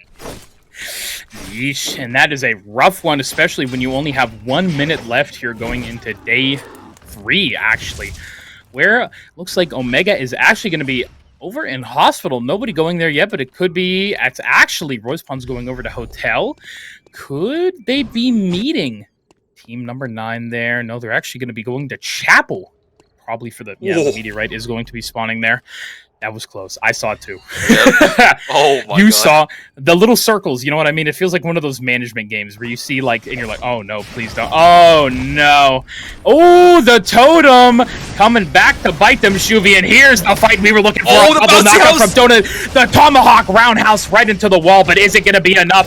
Donut falling awfully low. It's going to be almost a 1-for-1 so far. Min and Donut falling awfully low. And this just looks like School 2.0. Oh yeah, it absolutely is. But Donut this time actually buys enough space for him to be able to rest up. That's a lot of health going on the side of Donut. There we go. The bouncy house starts yet again. Here we go. Can Frankie do it this time around? He manages to take out Min. But again, right before that day 3 mark. So it's going to be Donut running away. He's kept himself safe. This is what we wanted to see from a lot of teams a couple of times throughout these games so far. And he will actually do that. Here we go. Sakamata getting taken down very low. Drowning Kittens. The Helipack stat is already out. But the health bars on Absolute Terror and Pie Master looking wonderful right now. Soul Link still being held from Sakamata. He will still hold on to it. It's actually going to be Pop to try to keep himself alive a little bit here. Cleanse on the slow from the yellow paint. They will stay alive too. Wow, what a change of events that we're seeing here all of a sudden in game number 3. People are making these executive decisions that I am liking more and more and more the further and further the games go on today. It is insane. We keep seeing Superior fall, but that's as far as it gets. Frankie, like we talked about, by the time you kill Superior, well, guess what? Frankie is just killing you at that point, and there's nothing you can do about it. You have to choose your target, and either way, you either have Frankie living with full health and Superior down on the ground, or it's going to be the complete opposite. And at that point, I think I'd rather try and deal with Frankie than that kind of Sua, because that is just nasty to deal with. Beautiful Tetragon. Dona locking down Nina a little bit, but Sakamata's going to be able to get over that wall, and it doesn't look like much more is going to come out of this. Dona and Minhai getting good mastery off this, though, sitting both at level 10 right now. But Shuvie, 35 seconds until Wickeline, who I believe should be... It could be at Avenue. You know, I could be crazy, but of course I know she's going to be at Forest. But you never know these days. Oh, Roy getting caught out. Is he going to be able to go over the wall? No, he actually decides to go back in with the emergency surgery. Huh. Yeah, you can't exactly jump the wall over in Hotel into Forest with the emergency surgery. So he's unfortunately going to go down there. And we saw he tried so hard. He actually got the suture off on both of those players, but because of the shields coming out from Superior again, by the way, that suture dream is just never happening from the looks of it. Superior just denying the dreams of these Kathy players way too much right now. Roy as well as Sushi Bill just getting denied every single one of these small opportunities that they want to be taking at this point. And it's not looking too amazing. But we do have a team trying to contest this Wick lane up against Superior and Frankie Doodle this time around. And Wick will start walking towards Hotel from the looks of it. Just kind of casually strolling on by. Both players hit by that yellow paint. But you can tell that Pie Master doesn't want to make any of these rash decisions at this point because they know how ahead they are. Pie Master needs to play this carefully. Yeah, and that yellow paint not doing too much. It looks like, honestly, doing absolutely nothing to Superior, if you notice that. There's the yellow again. Red Sprite will land, gets rooted down, but only barely 300 damage coming out of the blue and yellow. That's, wow. Even with that, and the thing is, Frankie just heals it right back up, which has kind of been one of the themes of this. We just see Frankie constantly healing Superior back up. But here we have a fight over in Chapel. Sakamata getting that hell attack stacked right on top of him. But Minhai is going to be the first to go down. Sakamata, no Soul Link. Now it's a 1v1. You have Drowning versus Dona, and we've seen Yon do this before, Shuvie. And wow, he's actually completely immune, but... He goes for it anyway. Now we take our fight over to Forest and Pie Master falling off the low. There goes Frankie, and now it's actually Superior. Is this going to be the first time they fall? It is. It's Sua in the Franks going down to upper roof 6. Let's go, Pie Master and Absolute Terror. They were the lower floor 6 last time. Lower roof, sorry, last time. This time around, they truly are the upper roof number 6. They are going to get the kill of the century. Raid boss down. Goodbye, Sua and the Franks. Well done over to upper roof 6 to knock them down. And you can see the amount of transitions going into their hands right now. That is a bounty and a half that those two managed to take down. Pie Master on this hard. Absolute Terror providing that front line and the buffer distance for Pie Master 2 on that Marcus as well. My goodness, what an amazing team comp that they have managed to pull off again here. And Wickling going down. This is looking better and better for Pie Master and Absolute Terror. Can they round out this game, though, is the question. They have all the advantages in the world. They just need to finish it. FBI's most wanted They are down, Shuvi. They were wanted for a long time, it looks like, in this lobby. And now we finally have Pie Master and Terror in the driver's seat for this. As you said, having so many advantages. We just saw, I believe that was the gun buy, come out there for Pie Master. And there is just so much. Totem as well. Look at the amount of items that they're getting down there in the bottom right-hand corner. There is so much coming out of them. But we also still can't discount. Oh, look at this. This already looks to be our final fight. Shuvi, are we going to have a third forest final zone? Yeah, you know, you didn't get it last night during ERM, so they are giving you the full taste of the forest final zone cuisine from the looks of it. So we will see. You know, it is Chapel, Forest, and I believe it was, I think, Hotel for the final three. All of these three zones are actually beautiful for every single one of these teams. They're all melee-based, by the way, except for Pie Master. So really weird there on that side. We can see the prioritization of North America on some of these melee characters. Tetragon will be invested. They don't want to fight up against this team because they know they have to go through these extended fights, and they don't want to do it whatsoever. Absolute Terror, though, he is going, and he is going. Smash the Smithereens down on the ground, but a beautiful Tomahawk Roundhouse to disengage that fight. Will Terror be able to chase it fully? No, I don't think so. They will just back away here. A little bit too much invested. No Smash the Smithereens means that the bouncy house for the Marcus not really going to do as often as it should be. Although Sushi Bill getting tagged down a little bit here from Triss. A couple of auto attacks coming from the suppression. Will be an equal damage trade from Sushi Bill, however, with a beautiful suture onto the bats.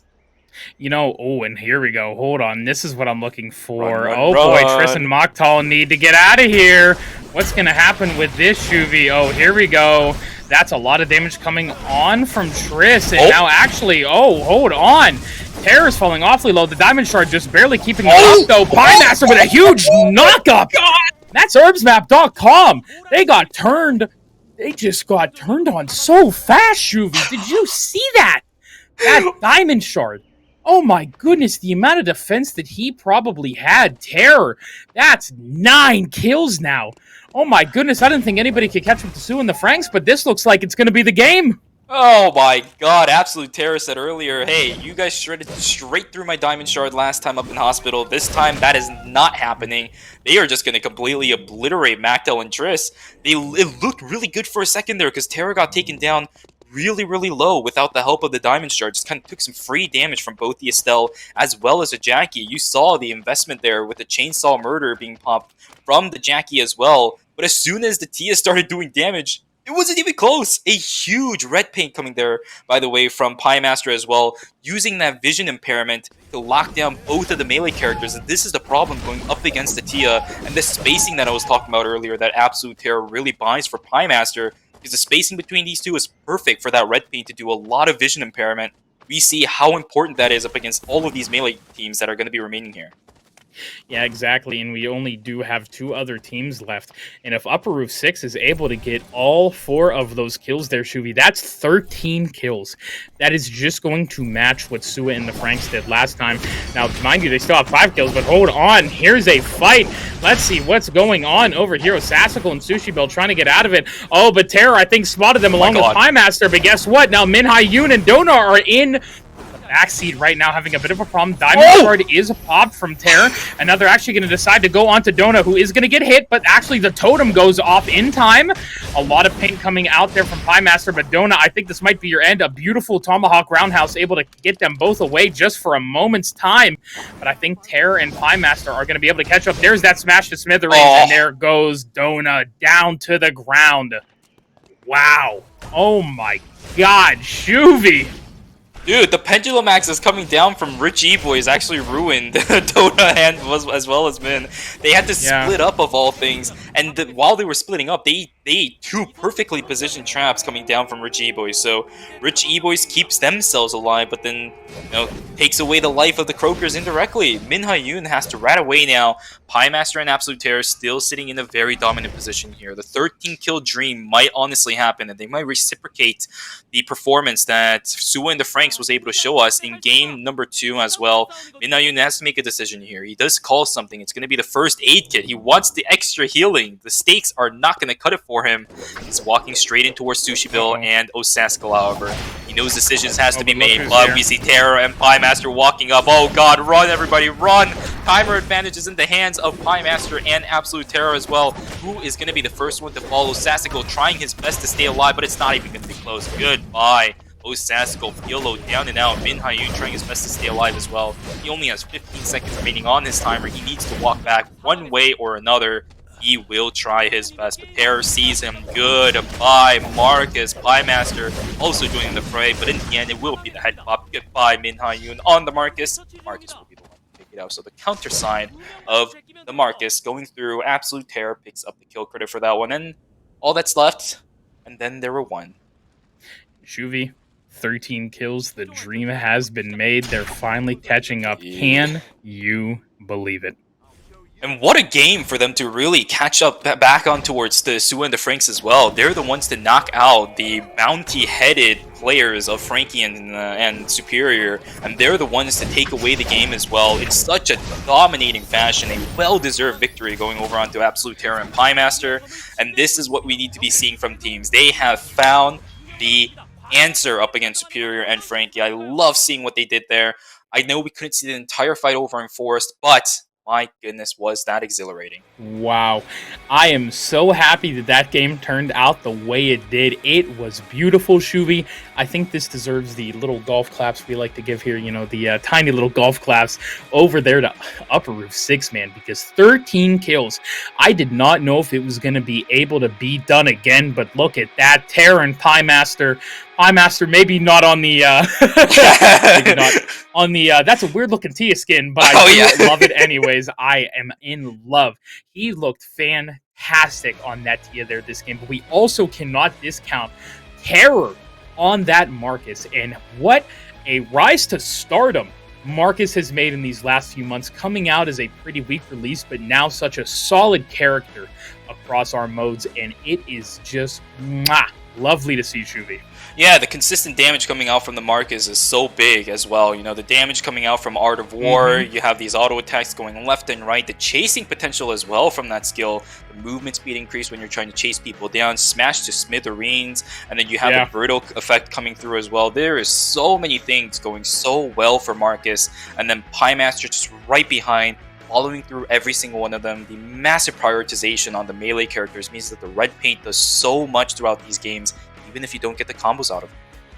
Exactly. And speaking of all those plays, Shuvi, let's actually take a look at the replay of game number 3 here, where we actually go to our break. After this, we have Roy going down early, which, you know, this fight as well, honestly, I thought was going to lead to a lot more, but I think Ghost and Fruitcake got a little bit overzealous here once they were able to take down Frankie, which was a very beautifully done by them, but unfortunately, it was a little bit too much. They kind of bit off more than they could do, Shuvi.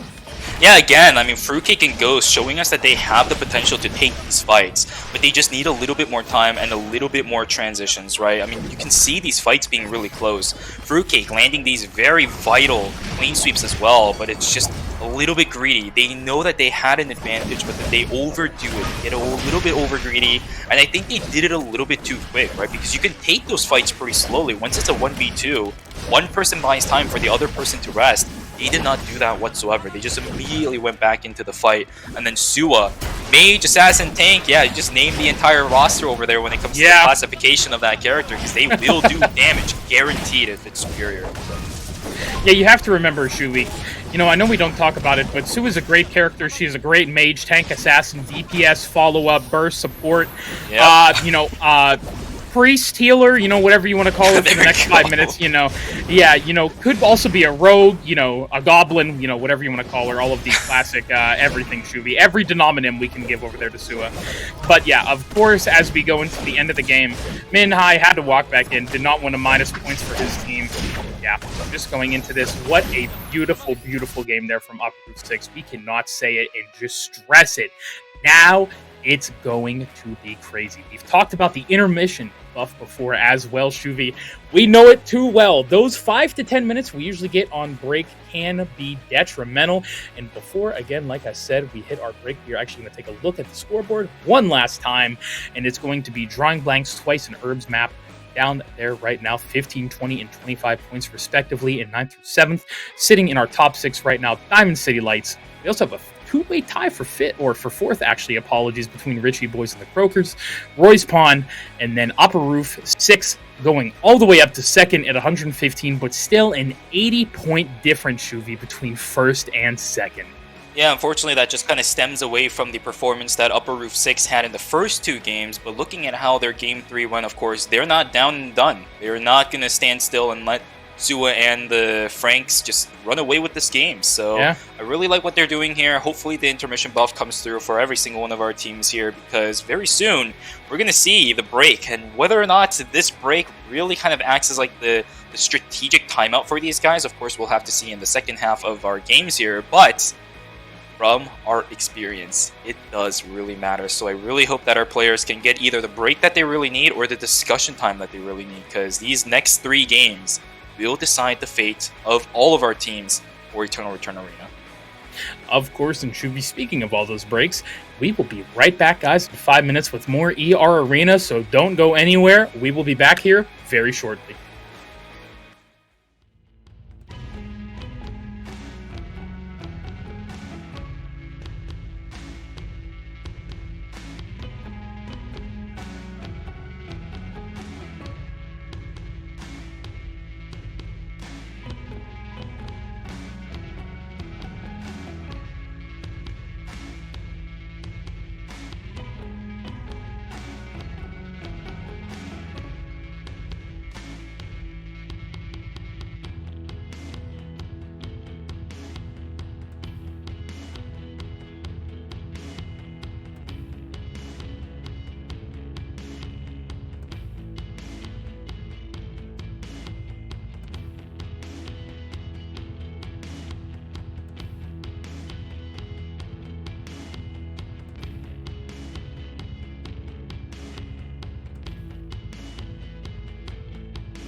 Hello, everybody, once again.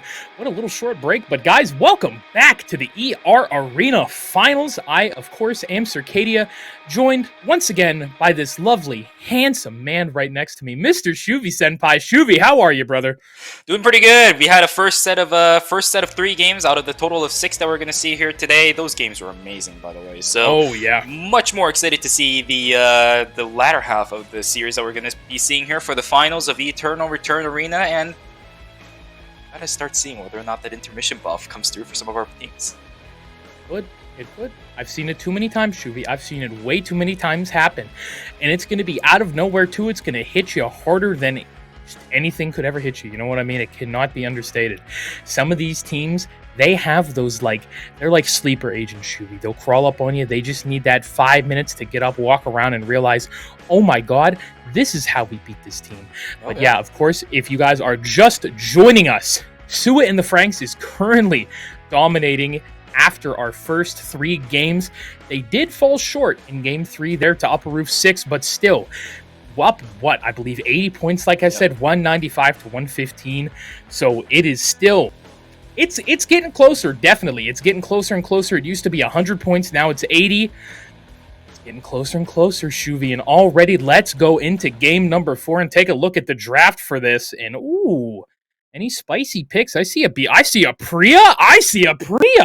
Oh, that's going to be fun. Sakamata deciding that Chloe is not exactly working out. And from the looks of it, it is kind of true, right? These Soul Links have been pretty decent. Sakamata, a beautiful Chloe player when it comes to North American gaming, but they're going to decide that it's not worth it, at least in this game right now. So they will swap it up, Kathy and the Priya. But we've seen what happens to some of these Kathy compositions up against a certain mage, caster, tank, everything that you can list up from the subclasses. We'll see if Drowning Kittens can change that up a little bit. Let's see what else happens here. Osasikal still sticking with the Kathy, but their teammate of Sushi Bill will swap it over onto the Hyunu, and Razito will be going back to his old favorite, the Nathapon, coming out alongside J-Tank Scylla.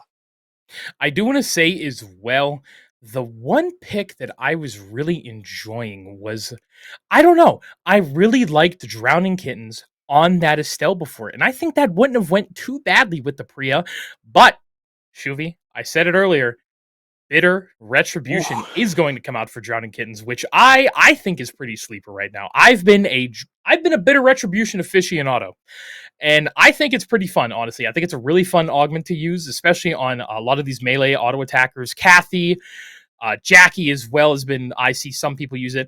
Maybe even Hyun one day will go out in the Bitter Retribution, but of course he loves too many other augments right now. He's too in love with them. But as we get in here to game 4, Shuvi, is this now going to be the time where we see somebody usurp the throne Ooh, and that'll be claim interesting. first place? Yeah, I mean, it could happen, right? We still have 3 games remaining, and that is a lot of games that are left in this lobby as well. So let's see how these games do end up progressing, because with these character changes, we actually have quite a lot, considering it's a post-intermission. People finally deciding that, maybe our original compositions haven't exactly been working. Maybe we need to change it up a little bit. We're seeing Nathapons coming out. We're seeing Hyunus coming out. We're seeing Priyas coming out as well. The thing I'm a little bit more worried about is that, will these character change-ups actually mean anything, right? The biggest thing that I've been seeing from the ones that have been dominating here is that they just don't seem to be getting punished against almost any single one of the team compositions they've been fighting up against. Especially, for Sua and the Franks. We did see some faults there in game number 3, but that does happen sometimes. It's not a perfect team comp. There will never be a perfect team comp. So, if these changes really mean a lot of things and do change up the course of these games a lot, then maybe now it turns on the side of the Sua and the Franks, where they have to be the one that adjusts. Oh, Eternal Return strategic gaming is such a fun way to kind of maneuver around and think about as well as casters. Yeah, theory crafting like that is just so much fun, Shuvi. I've been having just so much fun, especially there's so many variables to talk about when it comes to objectives, when it comes to augments, when it comes to this and that and this and that. We could go on for hours, me and you, talking about all this, but it has made me very happy so far seeing what these teams have been able to pull out. Like we keep talking about Sue and the Franks, but a lot of these other teams, Upper Roof 6, Diamond City Lights, Croakers, Drawing Blanks, I have been loving the actions they're bringing to the table. And at the end of the day, Shuvi, it's a game. You have to put on a show for the audience, give us a little bit of fun as well, and I think they've been more than delivering in that department. Absolutely. These games have been wonderful coming out from every single one of them. Again, I feel like I've mentioned this last time during ERM as well, but these games are strategic for all of these players, and that's what you want to see from games like this. Eternal Return, a very strategic game when you look at it from the macro perspective, even from the micro perspective as well. They're all doing so well in kind of synergizing with their teammate to try to pull off some of these team fights. And even the teams that haven't exactly been super successful, their team fights are still looking pretty decent. They're at least playing in sync one another. They're losing together, and that's what really matters, right? It's a team game or duos. Sometimes you take the L together, and that's what matters. Exactly. And, taking those L togethers, I think if you kind of form those L's in a weird way, you can make a weird-looking W, Shuvi. You know what I mean? You kind of lean them on their sides, you make a W. And you know what? These games are W's. And now we have our first little bit of action that's going to be coming out. Triss, very nice block of that charm there. Going to be using that hazard shield to effectively block a lot of ghosts. Actually, no more passive stacks there for ghosts. And this is actually really nice plays by Triss, but Triss will end up giving that meteorite over to Ghost. No boots on the side of Triss yet, actually. Triss will go meet up with Noctowl, though, but here we go. Here's a big fight. Smash to smithereens. Oh, Roy is in a very bad position. Uses the emergency surgery to actually go back in. And that was surprising, honestly. Wow. Deus now completely left alone. Meanwhile, another fight, Fruitcake fighting out with Sushi Bill and Osasago here, and that's actually going to be a trade 1-for-1. Fruitcake and Sushi Bill both going down. Ghost versus Osasago right now, and what's actually going to happen with this? Oh no. Ghost! Why do you... Oh no, Sushi. Please don't tell me. Please don't tell me. Please don't tell me. Oh my god, does he actually have to leave him because he... Oh no, he picked him up. Oh my god, I thought he was going to have to leave him because he aggroed the boar. Oh my lord. But now Frankie and Superior are actually looking for something. Oh, and here we go. Sushi Bill is going to go down, but I see Frankie and Superior already want a taste. They're trying to get Fruitcake out of the game this early, so he, has to respawn, of course, and everything. But now Superior actually changing targets and going all the way over here for Ghosty. And let's see. Nothing really too much going to happen yet. And let's see how Ghost actually plays this. Obviously, it's going to lock him up. Knock up as well going to happen. And I think Frankie doesn't have that much gas left. But I think it might just be Superior able to take him out by his lonesome. And let's see if Ghost is able to do this. Oh, the tire not going to land either. But, oh boy, they're actually just going to keep chasing this all day, aren't they, Shuvi? Yeah, probably. Ghost will have that charm available soon, and of course, he had one of the kind of privileged characters that can do something like this, so well done from Ghost there, buying plenty of time. A couple of these small charms missing, but in the end, three calamities, it's a pretty good skill when it comes down to the crowd control aspects of it. This could be big, though. Huge full rainbow coming out from Pie Master. There's the Smash to Smithereens coming out from Absolute Terror to respond to Minhayuns, and crowd control be gone. Who the heck cares? Pie Master just ruins the lives of Minhayun yet again.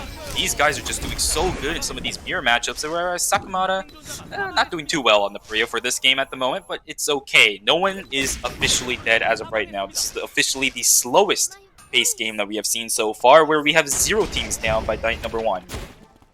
Yeah, and man, the kills keep coming through and coming through. Mithril picked up there for Upper Roof 6 as well, and they are one of the teams you really want to be looking at right now. 2 kills already. 0 for Sua and the Franks, and Shuvi. If Sua and the Franks somehow falls early, this could be a really huge game for those two. Yeah, as I said, these games are still versatile. We still have 3 games remaining. Yeah. Sua and the Franks cannot relax just yet, but they did just get a really big upgrade just now. They do manage to get that Moonstone upgrade, and most likely going into the Evening Star. There we go. We can see it right above the inventory, the picture of Superior. Rizito going to be jumped on that Smash to Smithereens. Not exactly doing anything, but blocking a way out for Rizito. He's going to get target fired down with Donya, just kind of hanging around the outside as well. Goodbye, Rizito. Nathapon down and out. J-Ting will still stay alive, though, so that team is still alive and well. And again, none of our team's dead yet. No one is really kind of aggressing and trying to conclude any of these fights, which is pretty fine with me. We'll have full 18 going into night number 1 from the looks of it, as of right now. Yeah, exactly. And the thing is, now hold on, here's a fight that could be big. Yeah, Fruitcake going down as I expected. But guess what? Ghost, again, is going to be having to run away from Frankie and Superior. There's the Caltrops out to slow down Superior. And they are going to go back once again for Fruitcake's body, who's going to have to respawn yet again. Yep, absolutely, and I like the decision there to not chase further on the Hyejin too, because there's some really good angles that you can take as Hyejin in the avenue/alley area. We will see Dona this time being taken down. Min Hyun has to run away here. Deus and Roy trying to chase Oh, this. Oh, wow, that was really whoa, close. whoa, That whoa, Fearless whoa. Assault was kind of wonky. That corner is really notorious for having some really weird hitboxes on the corners. It's going to be a sigh of relief, I think, coming out from Min Hyun that he managed to get away from that one, especially after that failed Fearless Assault, but he will keep himself alive, and that is what matters. Sakamata will get stunned up here. Pie Master should be able to pick that up. Beautifully done. I think that was actually the red sprite proccing on the blue paint, so cool, cool, cool. J-Ting's going to get taken down. Rosito still staying alive, but no, he actually gets taken down as well. I believe that was by Superior on the north side. Trying to get the tree, will not be able to do so. That is going to be our first full team down. Drawing Blinks will indeed be drawing Blinks, as Sua and the Franks will knock them down. Yeah, and you really do kind of see Superior and Frankie splitting off the teammates. This is what happens in a lot of cases. They are trying to just split off the two teammates so they can both fight individually. Because the thing is, Sua and Sylvia, actually, hold on, before I even continue with that thought, here we go. Ghost and Fruitcake going to be in a fight with Mizroy and Deus here. Nice 5 omens out there from Ghost, but Fruitcake gonna have to go back in and actually try and avenge Ghost. Gets pulled back in by the play with me, but guess what? He's just gonna keep slapping Deus and Roy, who are gonna have to sit there and rest in the corner. It's still day 2, so there is the option, of course, of being able to res. Meanwhile, yeah, looks like Fruitcake is the one to live this time. Look at that build, actually. Ooh, Mallet. Oh, no. Uh-oh. Shuvi. Oh no! My no, brother, I am so sorry. Oh. I am so sorry. That is unlucky. But here we go. Here's a fight that I've seen before, Shuvi. We have Min and Dona going at it again with Upper Roof 6, but now Upper Roof 6 isn't the ones in the driver's seat. Losing it out now to the Croakers. Wow, that was disgusting. Yeah, that's a weird place to fight for that team as well. That center kind of statue really ruins a lot of things that the Teal wants to do because it's tough to maneuver around it, and that really opens up an opportunity for the Yan to actually kind of tomahawk roundhouse people into pretty much any single wall that they have access to at that point as well. And we know that Dona is the type of player to take full advantage of that too. So, pretty close there. Actually doesn't get any of the wall stuns, which is surprising considering how thin that area is. But a good attempt there from Sushi Bill, still running the Tonfa, so that was a really nice attempt that they wanted to go for. Will not find the Tetris, and Mactel will try to get the kill onto Sakamata. They indeed will. This Priya seems like it is not working as of right now. Drowning Kittens trying their best to run away. Do they have the emergency surgery anymore? They do not. It is day 3. Their teammate will res, but can they get away from Mactel and Triss? Estelle trying to chase further. Suture. Beautiful suture. Again, yeah, you're absolutely right on that one. And Drowning Kittens on this Kathy will live. I know in a corner, my good friend Miracles, my favorite Priya, is going to be crying. Because I know he wants this Priya. He has been preaching the Priya copium to everybody. And unfortunately, Shuvi, unlike ERM, this is on the live server. So those Priya nerfs did go through for this one. Quite unfortunate. But yeah, Priya, if you guys do not know, did get nerfed in this most recent hotfix. I believe 0.69D? If I'm not mistaken, is it D? Yep. Is it C? It is D. We've had so many hotfixes already. Yeah, honestly, you know, this patch looking, I think a lot of the patches have been pretty okay. But hold on, Drowning Kids now trying to get a pick, actually, onto Roy's pawns here, and are they going to be able to do it? Deus not going to fall, but oh no, Drowning Kittens trying to get that pick onto Deus when you don't really know where Roy is. This is going to be a pain. There's that play with me, and now we have the Lonesome Priya. Sakamata is going to have to walk around singing their song all day, Shuvi. Yeah, and I do wonder what kind of build they're running. I actually haven't really been paying attention to that one. My apologies on that. Because the outer ring of the amputation did nil. And I think seeing the Bitter Retribution, it should kind of tell us that they're running a little bit more of the attack. It was Maharaja. It was Maharaja with Rockers, that build. Yeah, see, that makes sense. Because then they're probably prioritizing levels into the Suture as well as the double bypass instead. So that completely makes sense there. Mactel and Triss will not realize that Sakamata is sitting in that bush, because who the heck will ever check that one when you're trying to move around the map? So Sakamata lives to see another day at this moment. Minhyun and Dona trying to run down Superior as much as possible, but you can see Frankie just hanging around the side right now. They know what's going on. There's the push check. Yup. Dona trying to jump onto Frankie. He's going to actually have to run away with this bike. He actually gets off of it, trying to buy more time for that cooldown to come back up. Superior will stay alive as well, so nothing too severe going on to any of our teams as they wait for the Wiggling to spawn. But going towards the north side is going to be that objective. None of these guys hanging around the correct area. Yeah, and now Piemaster and Terror. They have to have trigger discipline. Oh, no. Oh, Superior and them don't know, though. Oh, my God, they're unaware of the fight, I think, that's going on the other side of the wall. Piemaster not going to land that full rainbow, and now this is going to be a very close fight. The Tomahawk roundhouse Shuvi right into the wall, and guess what? Upper Roof 6 going to lose it out this time to the Croakers fully. Terror is fully dead now. He ain't coming back up in this game.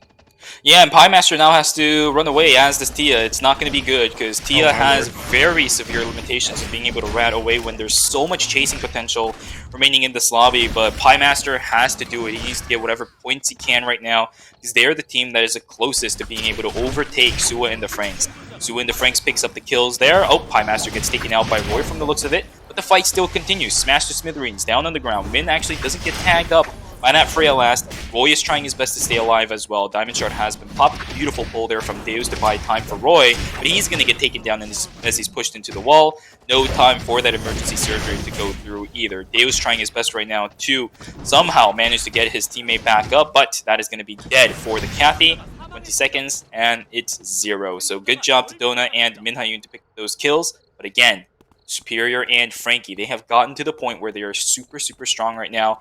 The Queen of Hearts up and ready for Superior to run to, and they have the Wiggling on top of it. So these extended fights that they're going to be doing, assuming that some of these fights are even going to be extended, they should have the advantage with the additional bleed that they have. This is a certified rat jammer moment, Shuvi. This is the most rats we've had in a game. I do think we last game had the same amount of rats, but you know, we are getting some rats. We have Deus and Sakamata, the Priya, and Cecilia gonna be just absolutely chilling so far. Let's see, what do we have up here for this golden box? Oh God, Halo. We love Halo, Shuvi. Oh man, Halo is just insane as well. You know, such a great item, of course, but let's see. Are they actually gonna? I don't believe they're gonna put it on anybody here. Really, I don't think Frankie. Oh, let's see. What are they actually gonna? I'd say just probably put it on something. I don't think Superior is gonna use it, is he? Yeah, I don't think so. I mean, you can use the Biotic Confusion. I do course. wonder what he has for the headpiece right now, because if he's not deciding to go for it, he's either holding on to another cooldown reduction item alongside the Queen of Hearts to get the full 40%. This is not looking good for Sushi Bill right now, and a lot of damage being dealt thanks to Osasko. Beautiful, beautiful suture. That's going to be a pretty decent Haymaker landing too, but they are lacking in the damage department. Sushi Bill is going to get taken down here. It was a good attempt from Osasko, and a lot of amazing setup coming out from him, and Sushiville with a beautiful charged Haymaker. People actually ran into it, but the shield coming out from that Elitac stat a little bit too much for the Hyunoo to deal with. Yeah, unfortunate. The massive shield protecting Triss from that damage, especially with that healing factor in Shuvi. We know how fat that shield can be. It can essentially, it's bigger, obviously, than Kiara's shield, which it's just, you know, back in the day, I remember it used to be, oh my god, this Kiara shield is so huge, and now it's, oh my god, the Estelle shield. Yeah, and it gets even bigger the lower and lower health you are, right? So Triss needs to time some of these ultimates really, really well. And I do wonder which build Triss is running right now. It is looking like a healing factor, so maybe we're seeing Amp, maybe we're seeing some Juggernaut action. Let's see how that ends up happening. Osasko hanging around here. Stay quiet, Osasko. It is nighttime too. Uh-oh. Oh. No noise. Do not make a sound at all. We can't have Osasko be found out in that gas station. But, Shuvi, the exterminators are here. The rat hunting. Oh, there's that blast. A lot of damage actually coming out. And of course, they're just going to pop that bubble along with the blessing. But, Shuvi, do we expect anything else? There's no way they actually... Oh my god. I thought he was going to get another Wilson out and actually kill Frankie. Oh, man, oh my lord. Oh, look at Dona's build. Did you see that? Yeah, but there's one oddity in there, if I'm going to be honest. The Alexander. Oh, another rat situation, eh? Another rat situation. I want to see these two fight each other. Oh, please. If there's a way that Sakamoto wins this, I'll cry. Oh, the shield. But guess who he's going to be running into, Shuvi? We already know. Uh-oh. Uh-oh. Uh-oh. But hold on. Guess what? Osasako in a bit of a situation as well. I just saw... Oh, Sakamoto actually does go down to Deus. And yeah, here they're just going to be chasing him. Osasako has to use... Oh! Wow, actually... What was that about? Oh my god, these ultimates! Now it's going to be a fight. Osasako ends up getting out. And it's actually a fight between Croakers and Herbs Map. Maktal forced over the wall. Meanwhile, Triss is in a bit of a predicament as well. Falling down to the... Just beef cap. Oh no. Oh no. Oh no. Shuvi, what do you do here? Do you just start crying? Oh, yeah, I think you do. Yeah. Goodbye, Maktel. You are not running away from a Sua, especially when the Leaping Strike is gone. That is our Jackie down. Triss at least went on the side of the Croakers. 5 kills on the side of the Croakers right now. 4 on the side of Sua and the Franks. But they have a little bit more time that they can play around as well. Deus now getting chased down by Frankie Doodle and the Superior. But that's a lot of damage coming out from Donna.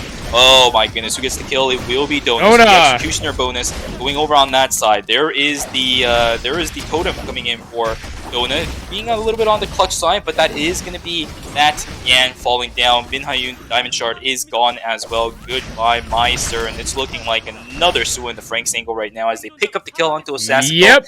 And that will be game number 4. Sua and the Franks take yet another game, albeit not as dominating as some of the other ones, but they will definitely take it at this stage in the game.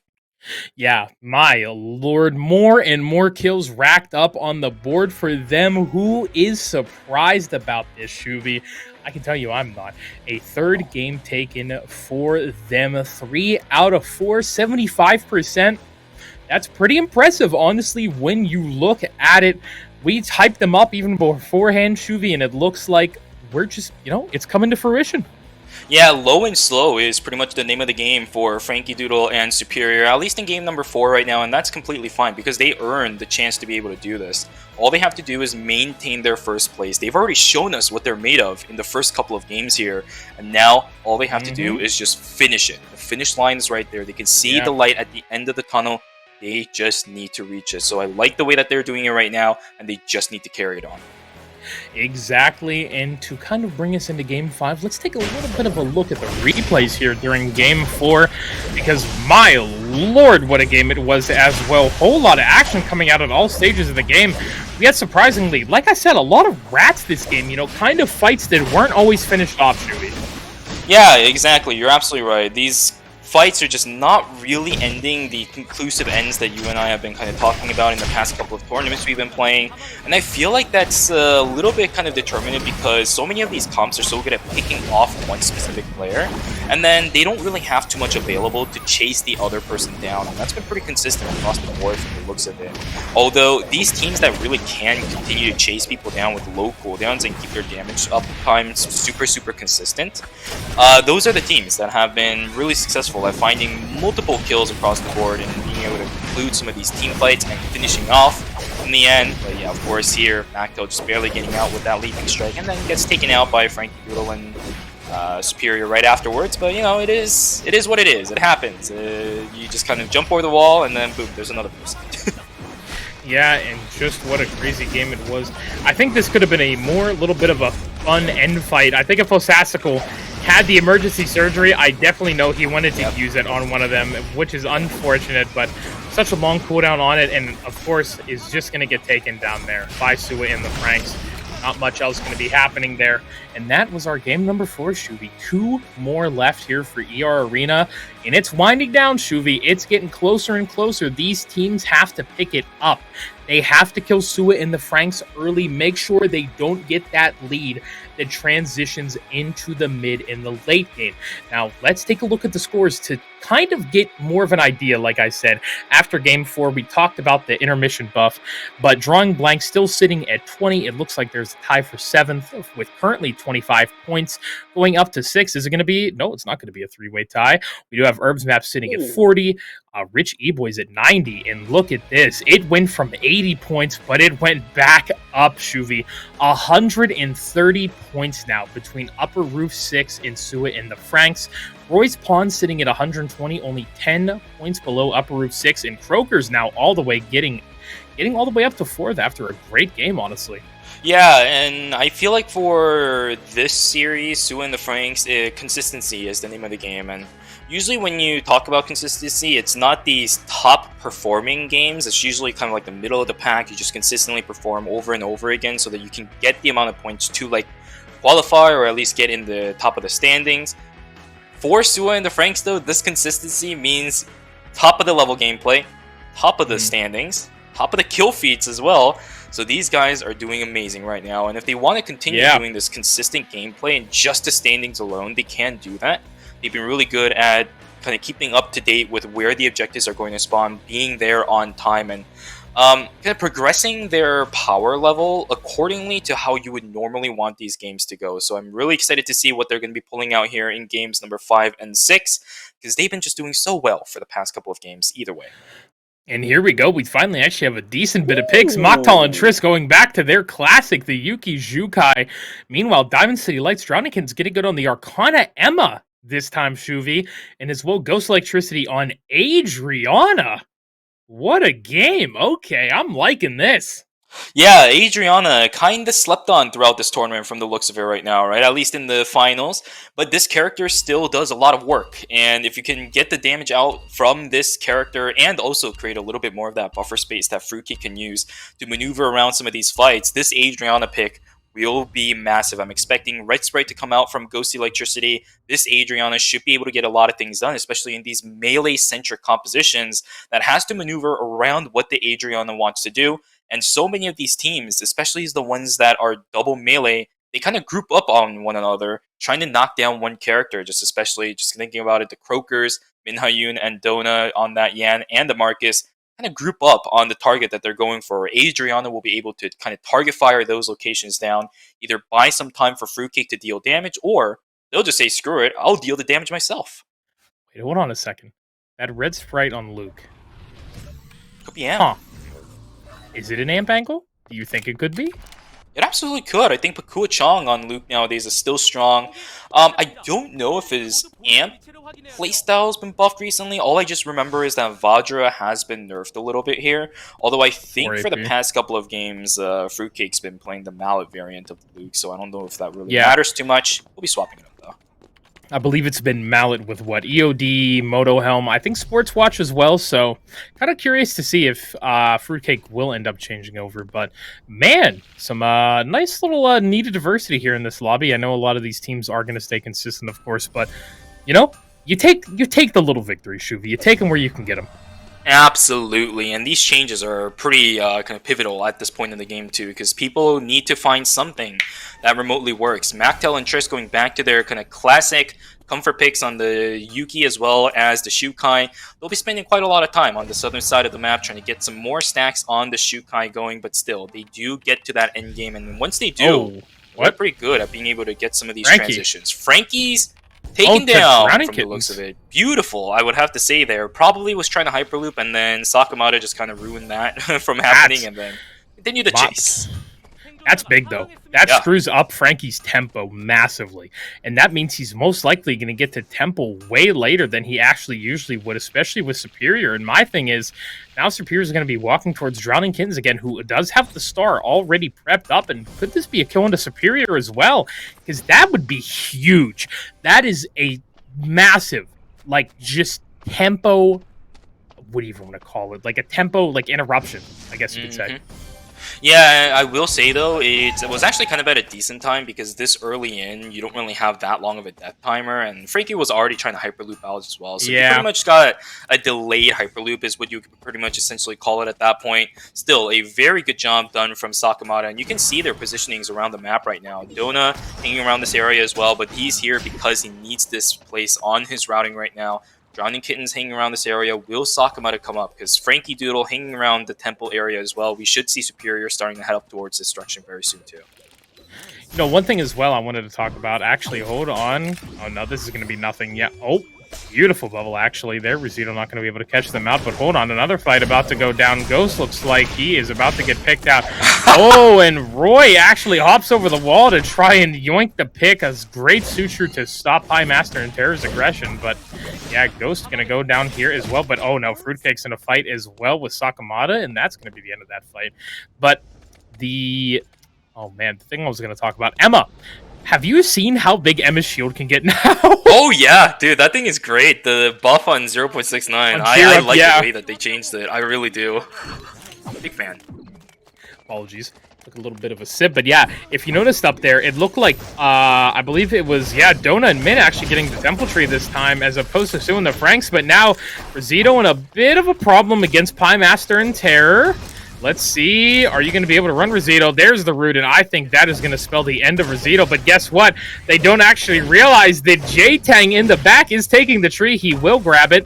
Oh Still has a lot available. Is he going to get rooted down? No, he's going to... Oh, my master gets pulled back. Knock up, not going to land. And now it looks like J-Tang is actually just out of here. Going to take a lot of timer for this, but still kind of worth it. The one thing I did notice, though, is he's going to be running into what looks like, I believe, Sushi Bill in a Sassicle in Avenue over there. If my eyes did not deceive me. Can I mention, by the way, how impressed I am right now with Min Hyun and Dona immediately adjusting to how this game has been progressing. As soon as they see that the Sylvia is gone, they know Frankie is going to be behind. They immediately hightail it directly up in the temple, and they're at the tree the moment it spawns. I love this on-the-spot decision-making. These guys want to upset the tempo as much as possible, and they are taking full advantage of the fact that Frankie fell behind thanks to the early kill coming in from Sakamata. So it seems like people are figuring it out. It's game number 5, but you know, it's never too late, right? There are still opportunities that people can take advantage of. Superior and Frankie are going to be missing out on that huge utility of that totem that we've seen so pivotal for Superior to stay alive in a lot of these fights. Be in that front line and still have the safety net of going into the stasis and allowing Frankie to finish off the remaining players with their health bars remaining alive too. Yeah, and it's been nuts, man. These fights have been so just everywhere, Shuvi. Oh no, it's actually going to be Fruitcake. He's still running the exact same builds before that. Mallet, like we talked about, EOD, Moto Helm, etc., etc. But it's going to be Red Sprite this time. And no, oh man, poor Rosito getting taken down again to Team Sua in the Franks. How unfortunate. Oh, wait, that's J-Tang going down too. Oh, that's drawing blanks out of Game 5, Shuvi. Unfortunate. Oh, they boy. got the early tree too. It was a valiant attempt, and you know, it's just tough for these two kind of mage casters that doesn't have too much mobility built within them, especially when you start adding Nathapon to the fray too. So a bit unfortunate there. Triss will also get probably killed here from the looks of it. I don't think he has Walk It Off for any longer. Man, that heavy meal slow coming in massive when it comes to Absolute Terror getting slowed down. They will try to get that amp drone movement speed, but no dice on that. Shukai getting taken down. It's going to go over on the side of Pie Master, so a perfect person to get the kill. He's already 3 kills up, so that team comp is going to be pretty fed in regards to the weapon mastery portions of this game. Everybody hanging around Avenue right now, though. Nobody really hanging around the Alpha locations that already has been taken. Roy will get jumped on here by Fruitcake. Adrian doing as much as they can, but there's a limit to what they can do up against such a mobile character. And here we go, the free at last. Ghost sitting at about a quarter HP right now, but Deus and Mizra are already coming back up fully. No cocktails left here for a little bit longer. Looks like Ghost and Fruitcake going to be able to get out of here. Nobody in Temple or Alley just kind of getting in their way, so it looks like it's going to be kind of safe for them for right now. But Roy and Deus still want more. It looks like they do have the camera to see Roy step in and destroy it. So it looks like everybody for right now, just a little bit of a disengage. We're going to have a little bit of a, just a chill time here, Shuvi. Yeah, absolutely, and I like this, right? There has to be some time, especially when you have a Shukai in the game as well. You know that the game pace is going to be a little bit slower because there's one team that just wants to scale all the way into the late game, and we're seeing exactly that happen on our screen right now. Trish is just going to focus on trying to get those stacks up. Sakamata just missing the dash a little bit there. That's completely alright, because the Shukai also dashes away. But yeah, a little bit of a slower paced game here. That just kind of coincides with the character picks in general that comes through in game number 5, I apologize. So it's looking okay. The pace of the game kind of fits in line with the character selections, and we should see a little bit more of that aggression happening as soon as that nighttime pops. People trying to contest over this chapel area right now. You do see Frankie and Superior walking up. Pie Master and Terror, they need to be ready for this. Yeah, and I am ready for this, honestly. I think we need to be ready for it too, Shuvi. Like I said, I'm ready. I hope you're ready as well. I can tell. And here we go. Superior's going to be slanging those Odysseys out left and right, seeing if he can get a pick onto one of them. They are able to escape with that, I believe. What did you say? It was, I'm trying to remember, but hold on. Actually, oh, this is huge. Oh my goodness, Fruitcake just about to fall down. Ghost going down to Deus. Oh, Fruitcake, is he? Oh, not able to take down Roy and Fruitcake. You need to get... Oh, no. Again? Again? No. Oh, no. Please don't tell me.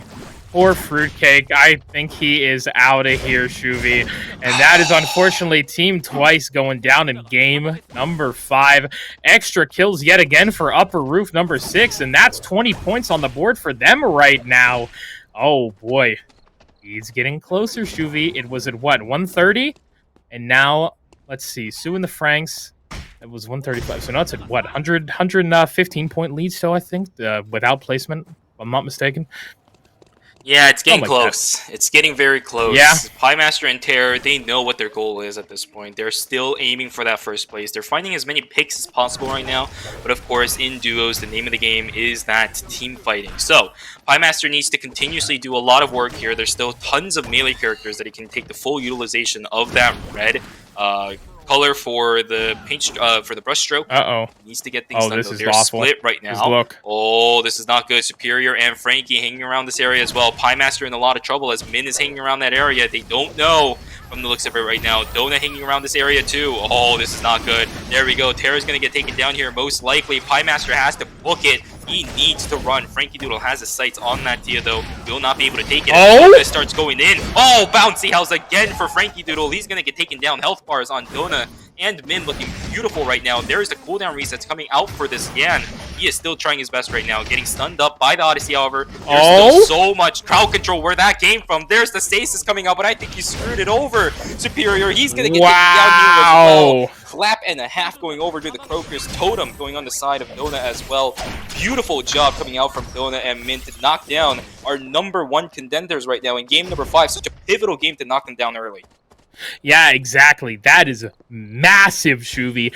That's massive, especially like we said for Upper Roof 6, but that's allowing, I believe in third place was Royce Pawns as well. Yeah, so they're going to be coming up great as well here if they're able to get a few more kills. Now Piemaster and Terror back on the hunt for Dona and Min, trying to see if they can get another kill, which I do think they might be able to. And are they trying to, they're actually trying to TP out of here. Okay, Piemaster just trying to get the pain applied to everybody. Looks like Dona's going to be the main target, but Min and Dona doing the right thing by kind of separating here. There's the smash to Smithereens, and now Dona's trying to go absolutely crazy. Smash to Smithereens in return, but now Min's taking a lot of damage here, and here is the full Rainbow Totem out from Dona to not get hit by, but guess what? In the meantime, Min's going to be taking so much damage from those two. Tomahawk Roundhouse is actually going to allow him to get a little bit of spacing. Let's see, Yellow Paint, I believe, about to go out after he dashes in, and there it goes. There's the root down, and let's see, there's the knock up over the wall. Barely actually able to get him. 2 more kills for Upper Roof 6. They are taking full advantage of the fact that Suwa and the Franks are down and out. Beautiful kill there with that color mixing, and he's going to be able to pick up the double totems as well. Beautiful items coming in for both the Suwa, for both the Tia as well as the Marcus, but Piemaster needs to run. Triss and Mactel sees this Tia. Absolute Terror is on the run to help his teammate out, and this should be the Marcus getting there in time. This is the opportunity that Upper Roof 6 has been looking for right now. This is the game that they need to take full advantage of, because this is the only opportunity that's going to be showing them their light at the end of the tunnel. And this is it, Shuvi. 6 kills, and if they're able to get so much more out of this lobby, there's 8 more kills that are just waiting for the Pickens, Shuvi. They want it. They want that money. That prize pool is fat. We said it at the beginning, but still, you guys have to remember, $4 grand is what these players are playing for here in the ER arena, and I can tell Piemaster and Terror, they want that vacation, Shuvi. Oh yeah, they really do. Piemaster and Terror just pulling out all the stops. They're going to be right on top of this objective as well to make sure they can take it as soon as it spawns. Absolutely nobody hanging around this area. I will mention that Sakamata as well as Drowning Kittens managed to pick up the Omega while all of this was happening over in the Chapel and Cemetery side. So that's going to be a 4-score we're going over on the side of Diamond City Lights, but of course, we can't count out the work that Wickling Buff will be doing, especially with Piemaster sitting on this Tia who can proc that Wickling Blood so much with that yellow paint. They have all the advantages. Again, all they need to do is just finish it out. That's all they need to do. Exactly, and that is honestly still easier said than done, of course. A lot of great players left in this lobby. Each and every one of these teams has some of NA's finest. It is great. They are all here for a reason, going through, like I said, that gauntlet to get here, Shuvi. And still, like I said, I couldn't be more happy with the way these games have gone so far. Oh, we still have one more game remaining after this, sir. It's not over after this one, but the point gap just gets closer and closer and closer. So there's still a lot of adrenaline left for us remaining in these games. SushiBill gets tagged up by a heavy meal, will not get knocked up, however. Osasco doing their best right now. Beautiful suture. SushiBill gets a really massive haymaker out as well. Triss is going to get taken down without even being able to finish every single proc of their ultimate, but the MacTel with the dual sword Yuki crits down that Kathy into oblivion, and now SushiBill is on a full scale retreat. Inside the school, Hyunwoo will be able to do a lot as there's a lot of walls hanging around here. Windrunner giving him the additional movement speed here as well, but MacTel sitting on this Yuki will never allow this Hyunwoo to pick up his teammate whatsoever. SushiBill is trying his best, but he doesn't have Haymaker for the next 10 seconds. 5 seconds until the cooldown for the first attack is up. Can he buy himself enough time? That is the question. Timer is gone, though. SushiBill is going to be allowed to pick up Osasco, so that is going to be the saving grace of this team. We do have the Haymaker back up and available. These guys needs to do work. They're going to run down to Hotel. They're going to take the executive decision. They have plenty of timer for this. They're going to walk it out somewhere in the end. Thanks to the satellite radar, should be a safe Hyperloop. Yeah, hoping that for them, honestly. 7 seconds left. They're going to have about, 4 seconds left on timer after this Hyperloop. They will go into Cemetery, which, as they saw on the radar, was completely clear. But, oh boy, here we go. Oh, Terra going right in. Smash the smithereens! Knocked up over the head. Full rainbow as well. Going to stun them up. Mocktal, I don't think those crits are going to do enough here, brother. And that is 2 more kills, Shuvi. Closer and closer and closer it goes. It's whoa. See, even the game knows that. Yeah. Oh man. It even knows. I don't even know. Dude, that was reality breaking down, Shuvi. Did you see that? That was it. Oh my goodness gracious. I will mention in that fight just now, I don't know if it was Terra that did it or if it was Piemaster that did it, but the Yuki's dash was interrupted by a knockup as soon as it started. I saw it, yeah. Yeah, and that was so big because, one, it kept MacTel and Triss together, which really opens up more opportunities for Piemaster to deal even more AoE damage. But at the same time, it keeps Piemaster safe. And this is what I need to be seeing out from these guys. And I know that might have not been completely intentional, of course, because you can't time it that perfectly. But it looks cool. Good stuff. Good stuff coming out from them. From a pure spectator perspective, Shuvi, and I say this with the utmost confidence, it looks cool. It did. It did. Exactly. And you know what? That's all that matters. Even if it wasn't intentional, how could you be more happy? Apologies. Yeah. Oh my goodness. Ugh. Man, it is getting cold outside. It is getting cold, and I'm getting stuffed up, Shuvi. My nose. Yeah, but these games are keeping us warm, dude. I know. It's so... The action, it's so intense, Shuvi. The friction, you know what I mean? And all these teams are literally, I think, just waiting for Piemaster and Terror. They're all sitting in corners. Just waiting. Waiting, Shuvi. There is quite literally not much else to say here, except this is kind of the journey of walking Absolute Terror and Piemaster going through Pawn. And all these teams, I cannot wait for them to watch this on the VOD. They are all sitting there, waiting for another team to come through, not knowing that the rest of them, except quite literally the strongest team in the lobby. And it looks like the team that has chosen death is going to be Royce Pawns. Oh, come on. They put the camera down that early. I mean, that late. They're obviously going to know. I wonder what happened. But Diamond City Lights and Rich E-Boys are still going to be just sitting down there. And, ooh, that's a myth shield in the box. That's a big pickup. Yeah, that's going to be really nice for Terror if he decides to actually use it over the radar. But, I mean, why wouldn't you at this point, you know? Yeah, and I think something that I'm really wondering here is which team actually has the cameras. Right now, it's looking like Roy's Pawns, which is kind of surprising because they were one of the further teams away from the CCTV. But now that Terror and Pie Master has gotten sole control of that CCTV, they're the ones in control over this entire area. And the hospital was one of those regions where the CCTV really, really starts to matter. It is massive, the amount of vision that you get. Look at the sheer amount of damage coming out from Pie Master as well. That was a center hit from the yellow paint, as well as the hex damage, by the way. So pretty big. We see nice items coming out from Pie Master and Terra, but they still cannot relax just yet. Sushi Bill still exists. Pie Master is still going to be a very squishy Tia. Roy sitting on the Eclipse as well. We have items all across the board for every single one of our players here. Vision across the board going to be super important here for every single one of our players as well. Absolute Terror and Pie Master, they are not going to let any of these kills go away for free. Nope. Oh, very nice little combo there. Drowning Kittens getting awfully low. Sassical at half health as well. Drowning Kittens needs to actually tank some red timer to be able to heal up effectively. Deus going to have to actually tank some red as well. And oh, Sakamata gets pulled back. These free at last are going out left and right. And that's actually, wow. Nice. Diamond City Lights going down so easily. But guess what, Sushi Bill? I think he smells something. I know he smells it. Here we go, Shuvi. Our final zones are coming in. And ooh, Mizroy with a beautiful set of damage there. But oh, does it get shoved back into the wall? And Roy's actually able to get out.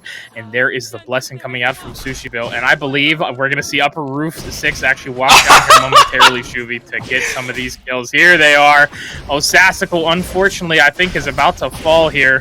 Oh, what a shame. 2 seconds left on him. And now, Deus, my brother, the full rainbow's not going to land, Shuvi, but the rainbow, it does not matter. 4 seconds. 3, 2, 1. Does not matter. 11 kills, game 5. Upper Roof 6 coming back up, Shuvi. Oh, baby. Woo! Oh, baby. The Oh, point baby gap. is right. Point gap is closer and closer and closer. 85 points going on the side of Team Upper Roof 6 right now. They need to finish it. They got such a massive gap closed at this point. Just one more game they need to do to be able to knock down Sua and the Franks. Will they be able to get the North American treatment? Never alone, by the way, guys. Remember, never alone in the chat. Will they be able to knock down the raid boss that has been suing the Franks for the remainder of these games? They have one more left. The last game that they just need to push through. Pie Master sitting on that heart. Wow, we actually have the. Oh, we actually got to change. Thank you, production. We love you guys. But yeah, I definitely think it has been. Yeah, we love you guys over there. Golf clap for production, everybody. Small caps in the chat for them. But yeah, great job over there, and great job to honestly Upper Roof 6 as well. Like we said, Sua and the Franks going down there was massive, and we said Upper Roof 6 needs to take advantage of it in this game. And what did they do? They took advantage. They took it right out of their hands and said, we want this. And Shuvi, while we talk about this, let's take a look at the replays from that game, because we certainly have a lot to talk about after that. Absolutely. Starting from the get-go, we can see Pie Master and Absolute Terror trying to get as many points as possible, which actually kind of makes me confused as to why they were playing so passive, at least at the beginning, at the final zone there. But they were just waiting for them to have enough timer to walk into the final zone without having to worry about it, which is 100% respectable. And they've been doing so good. They're at the right place at the right time. All of these picks just coming non-stop, one after another. 1 kill, 2 kill, 3 kill, 4 kills. All of them picks left and right.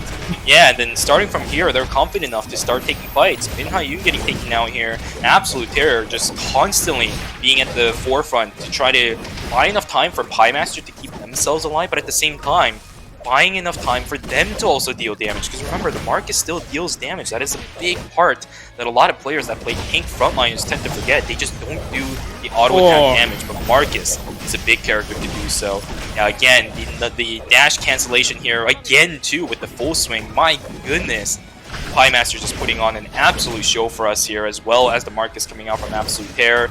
They just need one last game, guys. All of you guys in the chat, give it up all the way for Pie Master and Absolute Terror, because they are so close. They can almost taste the victory right now. They just need to win one more game with a decent enough of a performance while knocking out Sue and the Franks. Close, Shuvi. It's close. I know that scoreboard is being worked on right now, but before we pull it up, my lord, has this been a day back and forth between Superior and Frankie, along with just, oh my god, High Master in Terror, a match made in heaven between all of them. And like I said before, let's actually take a look at that scoreboard right now as we see drawing blanks twice in Diamond City Lights down there, 20, 25, and 40 points respectively, 9th through 7th place. And then as we take it up to our upper 6th, wow, only a 55-point lead. That's 11 kills, which sounds insane, but currently right now, that's first place with what? 5 kills, Shuvi. So if Sua in the Franks does end up getting taken down early, upper roof 6 need to slam it into high gear. Yeah, they've turned their engines on. They've revved it ever since the first half of the series here, but they need to continue this performance. They need to do it one last time. This is the finishing goal that they need to reach. Up against a Sylvia, ironically enough, that the finish line is on the Sylvia instead, but they're the ones that needs to cross it. So let's see. We have one more game remaining, guys. Best of 6. We have had an amazing series of 5 games here, but the character selection is going to come through. This is it, ladies and gentlemen. This is the end game for these players. $4,000 in the prize pool, and this game will determine who takes the majority of it. Game number 6. This is it, man. This is the culmination of over a week worth of play, action, studying, just everything. It's so beautiful, Shuvi. Game 6s are always where the stories are made, memories are forged, and gamers are truly alive. Yeah, gamers are truly alive, but you and I as casters are truly alive at this one. I'm like, my face is like planted onto the screen right now because I want to watch every single little detail that comes through in every single one of these fights because they are going to be vital. Again, these micromanagement coming out from every single one of our players here has been spectacular for every single one of our teams here. They need to pull it off for one last game. Frankie, Doodle, and Superior has a lot of weight to carry on their backs because they know they now have a big target on their backs and they need to make sure that they can finish out this tournament with another game in their books. At least a decent performance is all they're looking for and just enough to overtake the amount of points that Pie Master and Absolute Terror will have to take in order to overtake those players instead. And Shuvi, I want to give a little bit of a shout out there to all those lovely people in the audience out here watching Eternal Arena because, supporting the NA player base, just supporting NA growth, whether it be NA, EU, SAK, whatever you're watching out there, we really do appreciate you guys helping grow your esports. We have been casting so much this weekend. This is going to be, our 21st game we have casted over the last 2 days, and we still have ERM again in the morning. Me and Shuvi are beyond exhausted, and it doesn't stop here for us. This is only just one weekend. We truly love all you guys here in the Eternal Return channel chat, or possibly a certain VTubers chat out there in the wild. I don't know who that could possibly be, Shuvi. But, other than that, let's get into this game, and let's start talking about these picks. Minhai already taking a little bit of damage over there, I've seen. But, man, Shuvi, I'm so ready. I am as well. We're seeing some unique character picks coming out here. We're seeing our first Bianca of the day, of all things as well. On to J-Tang, we're seeing our first Ekion of the day on Ghost Electricity, and we're seeing our first Zahir of the day on to Triss. And I think this is our first Kiara coming out for the day 2 as well for finals. I'm not gonna lie to you. I almost said it wasn't our first, but I was thinking. Yeah, I was thinking of Right Shower. I don't know, dude. My times are so messed up. Dude, this is like one long tournament. You know what I mean? It's like I'm like, dude, did they pick it in this series or was it the other one? Yeah, honestly, though, this is the problem, right? This game might be the one where we say yet again, why are these picks coming out now? Because these character picks at the moment, I'm looking specifically at the Kiara and the Luke. These will just auto-attack you down into oblivion like no tomorrow, right? We are going to see the healing factor coming out from Drowning Kittens, which will most likely signify the crit variant coming out from that Kiara player. We can see the amplification version coming out from them, don't get me wrong. You can still get the healing factor bonuses on the shield, but now that it gives more attack power than the shield specifically, or I think it's the other way around. Maybe it's more shield. It's something, I don't know. Yeah, it's just, there's better augments you can run if you're going to be running the amp, and they're down in dock as well, where we know is a very very key point. If you're running a crit build like Drowning Kittens is most likely going to be doing here, I'm gonna assume Volticletto. I really want to see Volticletto coming out. Oh, I agree. I think it could be the Volticletto. I mean, it's a classic Shuvi. Volticletto has stood the test of time for 2 years. Is like Kiara's favorite weapon. Well, other than Missile Team, but oh man, I will always agree. I think we talked about this morning. Oh, Mizora getting a little bit aggressive. Rain of the Vampire Queen coming out. It still goes off, but is this it for J-Tang and Rosito? Oh no! Unfortunate Shuvi. Drawing blanks goes out.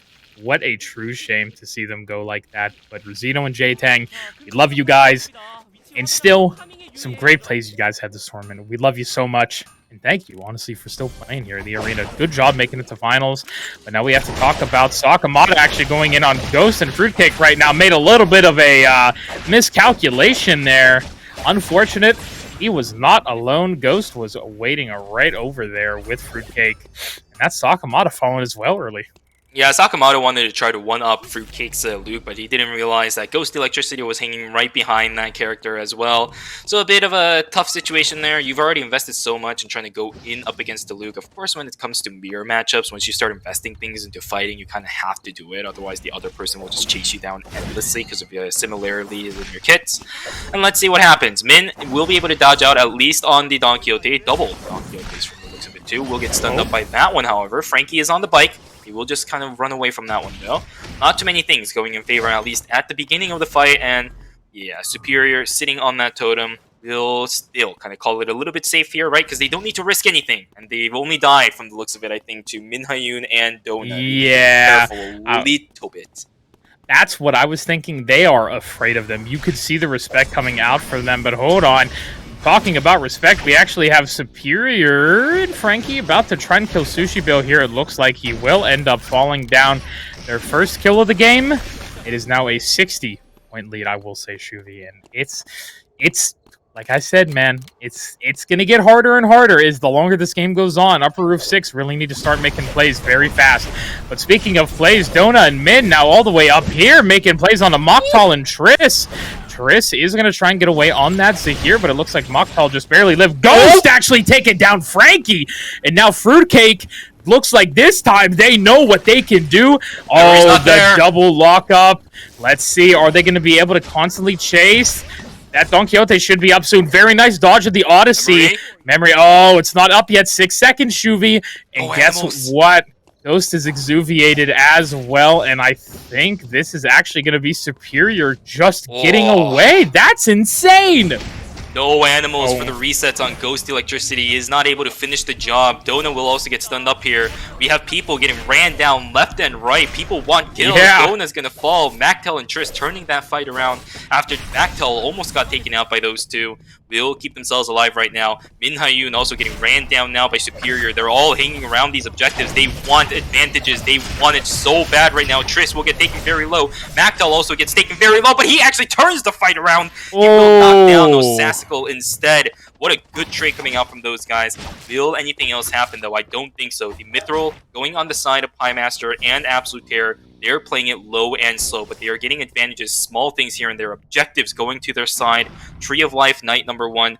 Mithril on the side of day number 2. We'll see how more of those go. Here we go again, Shuvi. Ghost Electricity, you're right. They want more of this. The shield from Superior will not be able to do more than we've seen some of these other team comps have struggles with, because Envenomization is an amazing skill. Here we go. Envenomization goes through. Superior getting taken low massively. Frankie Doodle is also trying to run away from Ghost Electricity.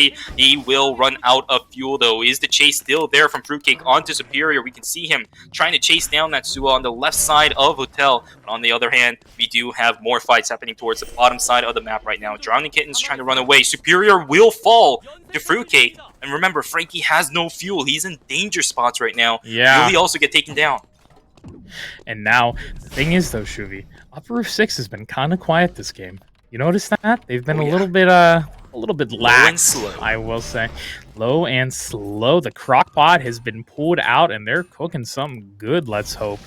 Because, oh man, can you smell what Pie Master is cooking is the question. Yeah, we really have to start smelling it soon because, you know, low and slow will take you Only so far. Yeah, only so Yeah. far, right? They have a couple really good transition items. Already the glacial shoes on the side of the Tia. They also have probably the mithril quiver My on the lord. side of the Marcus. That's a lot of damage. Triss with a huge Bargavastra getting massive amounts of damage off on Sakamata, but that's a snipe with the pressure washer directly onto the Yuki. Triss is trying their best to run away here. We do have the chain coming up soon, but with that tornado, it will be a disengager. Piemaster trying his best up against Ghost Electricity. This Ekion is such a pain for Tia to fight up against because of how mobile that character is. Absolute Terror trying his best to stay alive here as well. We have another fight towards the bottom side of the screen. Absolute Terror running away. Half HP right now. They are still holding onto all of their vital skills, but here we go. Maybe this is the investment. That's going to be a full rainbow coming out. A lot of things happening here. This is not looking good. Piemaster, what's the cooldown on side? Looking like Absolute Terror gets the kill. Ghost gets taken out as well by Piemaster. Such a close fight. Absolute Terror living just at the breath of his life right there. Oh my god. 2 kills. First 2 kills of Upper Roof 6. They are trying to do as much as they can. They are scaling. They got the kills. They got the items. Totem online for Piemaster as well. This is looking amazing for Upper Roof 6. I screamed when he threw them out of the full rainbow. It happens too often. God, I know, and it shows that even at the highest level, it'll still happen. It's so hard to communicate that, but oh my goodness, they're still able to pick up a decisive victory there, and Ghost and Fruitcake are out. Wow. That is a massive amount of kills that, you know, Piemaster and Absolute Terror needed, coming at the perfect time as well. They really needed this happening at this time too. So huge things coming up from those guys. And let's take a look at whether or not they can round these games out. Here we go. Sakamata and Mactel trying to fight it out. Mactel's going to get taken very low. Drowning Kittens will be able to pick up the kill over onto Mactel, but Drowning Kittens in a lot of trouble as the Skira will get taken down here by Superior and Frankie Doodle. They are running out of options. Sakamata has to run away. Drowning Kittens down on the ground. Mactel will also be inside the bush. They will get the fuel. They want the chase. Will Sakamata get away? Yes, they will. Lucky, lucky, lucky. Oh my goodness, sir. It's so close. My heart is palpitating right now. Oh, Dona's actually going to try and catch up to Sakamata. Nice dirty work, though, actually, over the wall. Probably thought that they were going to get closer to their teammates, so not wanting to chase that too hard with no information, really, of the area of what's going on. They have no idea where Sakamata came from, honestly. So, you know, don't want to go in too hard. The thing is, though, there's a lot of teams that are going down. It is day 3 now, so no more respawns. And this is the part where Upper Roof 6 really needs to start looking for some of these picks, Shuvi. And now Piemaster. This might culminate in the fight of the century. Because Stua and the Franks is on Omega. Oh boy, we do have Dona and Min here as well, but Shuvi, I think we've seen this before. I think I've seen this somewhere. Yeah, 3 of the teams that have been a big menace to Frankie Doodle and Superior all in one area, and they know they need to play it safe. They're going to completely back away from the Omega objective, while Dona and Min is going to try to take advantage of the situation, tries to burst it down as soon as possible. Piemaster, however, is walking in here. They'll be able to pick it up for themselves, but now they're in the danger zone. Min Ha-yoon absolutely nowhere around. Oh my goodness, that's a tough one. Absolute Terror will just barely in the nick of time get there, so it's going to be a full disengage. But here we go, Drowning Kittens trying their best to do damage to Triss and Mactel. Round number 2 for these 2 teams, but it will be a disengage after a beautiful Bargavastra. Pretty much buys enough time for that plague to disappear, and Mactel and Triss, they're looking for it now, especially now that they know that the plague is gone from the Kirkiara. My thing as well is the longer these fights go on, the better it is for Upper Row 6. Oh, they're making smart bombs as well. You can see that in Terra's inventory. Because my thing is they need these people to stay alive, unfortunately. They need to be able to hunt these players.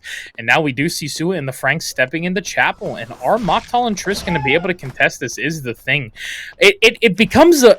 It's this weird dichotomy of everybody is afraid of Sua and the Franks, and so they have to run away from them and into the arms of Upper Roof 6. But the thing is, will Sua and the Franks commit to the chase of killing them?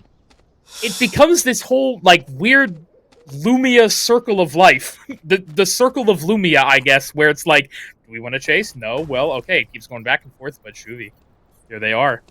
Uh-oh. Uh-oh. They're waiting for it. Wait, no, go back. They're waiting for it. The wick has spawned. People know it's going to be walking in towards cemetery. Look, It has you can to. see it. Oh, here we go. It's so close. The initial Odyssey is going to miss. This It was is a good the fight. attempt there. Yeah, from Superior. The camera got taken down, so that means vision was gone. So they wanted to try getting some kind of heads-up play, but it just ended up missing. Got right there at the end. Round 3 coming out for these guys. Sakamata gets taken out before the pressure washer comes through. Mactel trying their best. It's not going to be enough for Drowning Kittens. Will be knocked down. Triss is the one to end their life. 4 kills on the side of herbsmap.com, and they are turning it around in game number 6. It seems like the Zahir pick is actually working out wonderfully for them. And again, for you and I, why didn't they pick this sooner? Yeah, exactly. I mean, that's always the question, but you never know what's going on in the back of their head, Oh, yeah. Shuvi. Oh, but hold on. This wick is going to be insane. Mocktal and Triss are starting it up. Sue and the Franks do know it's being started. They are going to walk up, but guess what? Upper Roof 6 is there as well. You can see the fight actually possibly about to start. Pie Master, they're going to all be poking out, but we know how this goes. They're actually going to be taking the Wolves. 60 seconds left, and actually they're going to decide to use the bike out for a second. Wick comes here with just a little bit of her half health. Terror does get picked. And now here we go. Here's Superior actually going in, smash the smithereens over the wall. Oh no, not again! Not the rainbow, but guess what? Here we go. Mactol's in. Is he going to be able to kill Superior? He does. And now it's a 1v1. Pie Master's actually trying to kill Frankie right above him. Is he going to be able to do it? There's the finish line to slow him down. Yellow Paint's not going to hit. Who's actually going to be able to get Wick? It is Mactol and Triss! And now Pie Master and Terror are on the run. They get rooted up, but Triss and Mocktal do want this. But that's huge. If they're able to get the full kill on Superior, that is bad. They are running out of options. Frankie has to rat as long as possible. No. What a split attention coming from all of our players here. Terror focused a little bit too much on the wick. He could have helped this team. Really low. Wanted to get the objective instead. Oh, what an unfortunate turnaround in that situation, but still. Upper Roof 6, they're all alive. Sue and the Franks, they are not. Unfortunately, Frankie was able to get away on the side of Upper Roof 6, but that means they have the advantage. They know that the Sua is dead. Frankie is the last one remaining alive. 0 transitions on the Sylvia right now. They have struggled throughout the course of game number 6 here. On the one game, they really need to not be struggling. Mactel and Triss, though, on the other hand, very, very successful game number 6 right now. Racing Helmet on the side of the Zahir. There is a lot of poke going on the side here. Mactel trying his best to try to poke down Pie Master as much as possible. Here we go again. Again, a knockaway for the side of this team. Absolute Terror trying his best to stay alive. He will for now. Mactel is going to get taken down. Let's go! Absolute Terror and Pie Master still in the game. 4 kills on their side. Terror stays alive. Pie Master stays alive. All of the advantages on this side going over the Pie Master and Terror. The blood sample, I don't know if they're going to be able to hold on to it, but they are so close. They can taste it, Cirque. They just need to round the game out with a couple more kills, and they will have it. 3 times now he has thrown them out of that full rainbow, and it only gets funnier every time it happens. I am not trying to be rude, but it is just so funny. Oh, and now Sushi Bell. Oh, they know there's the smash to smithereens, and every ult is out, and that is just Sushi Bill going down. But guess what? I think Osasago might get found out here. Oh, yeah, he knows. He has to run. He has to run into There's no way. Are they going to check it? Oh, my God. They actually going to check it. This is the other fight that I'm worried about. Is Dona and Min are still insanely strong, even against Terror and Pie Master. But if they're able to kill them, that'll be 4. They'll get what, 6 kills? Yeah, in this game, or no, they'll get 8 kills. So that's 40, 75. Oh, this is good. Should be. They need to kill Frankie is the problem. They need to kill Frankie right now because of the placement points. Because if Frankie gets second. Oh no! There's somebody up here, and it's not Min and Dona. They should know this. Oh, it's going. Oh, it's going. Frankie has to book it. He knows he needs to run 30 seconds on his timer. He's going to invest all of his fuel to get away here. He's going to book it all the way into Avenue. No way is he going to hyperloop into Hospital, but there is other places where everybody else is. Can this Sylvia knock out anybody? Oh, he's escaping! No, he's escaping! Okay, so he is trying to keep his points alive right now. This is actually super clutch, because that means that Upper Roof 6 running out of options in regards to the number of players that they can kill, unless they somehow manage to kill everyone in life right now. I think this has to be it.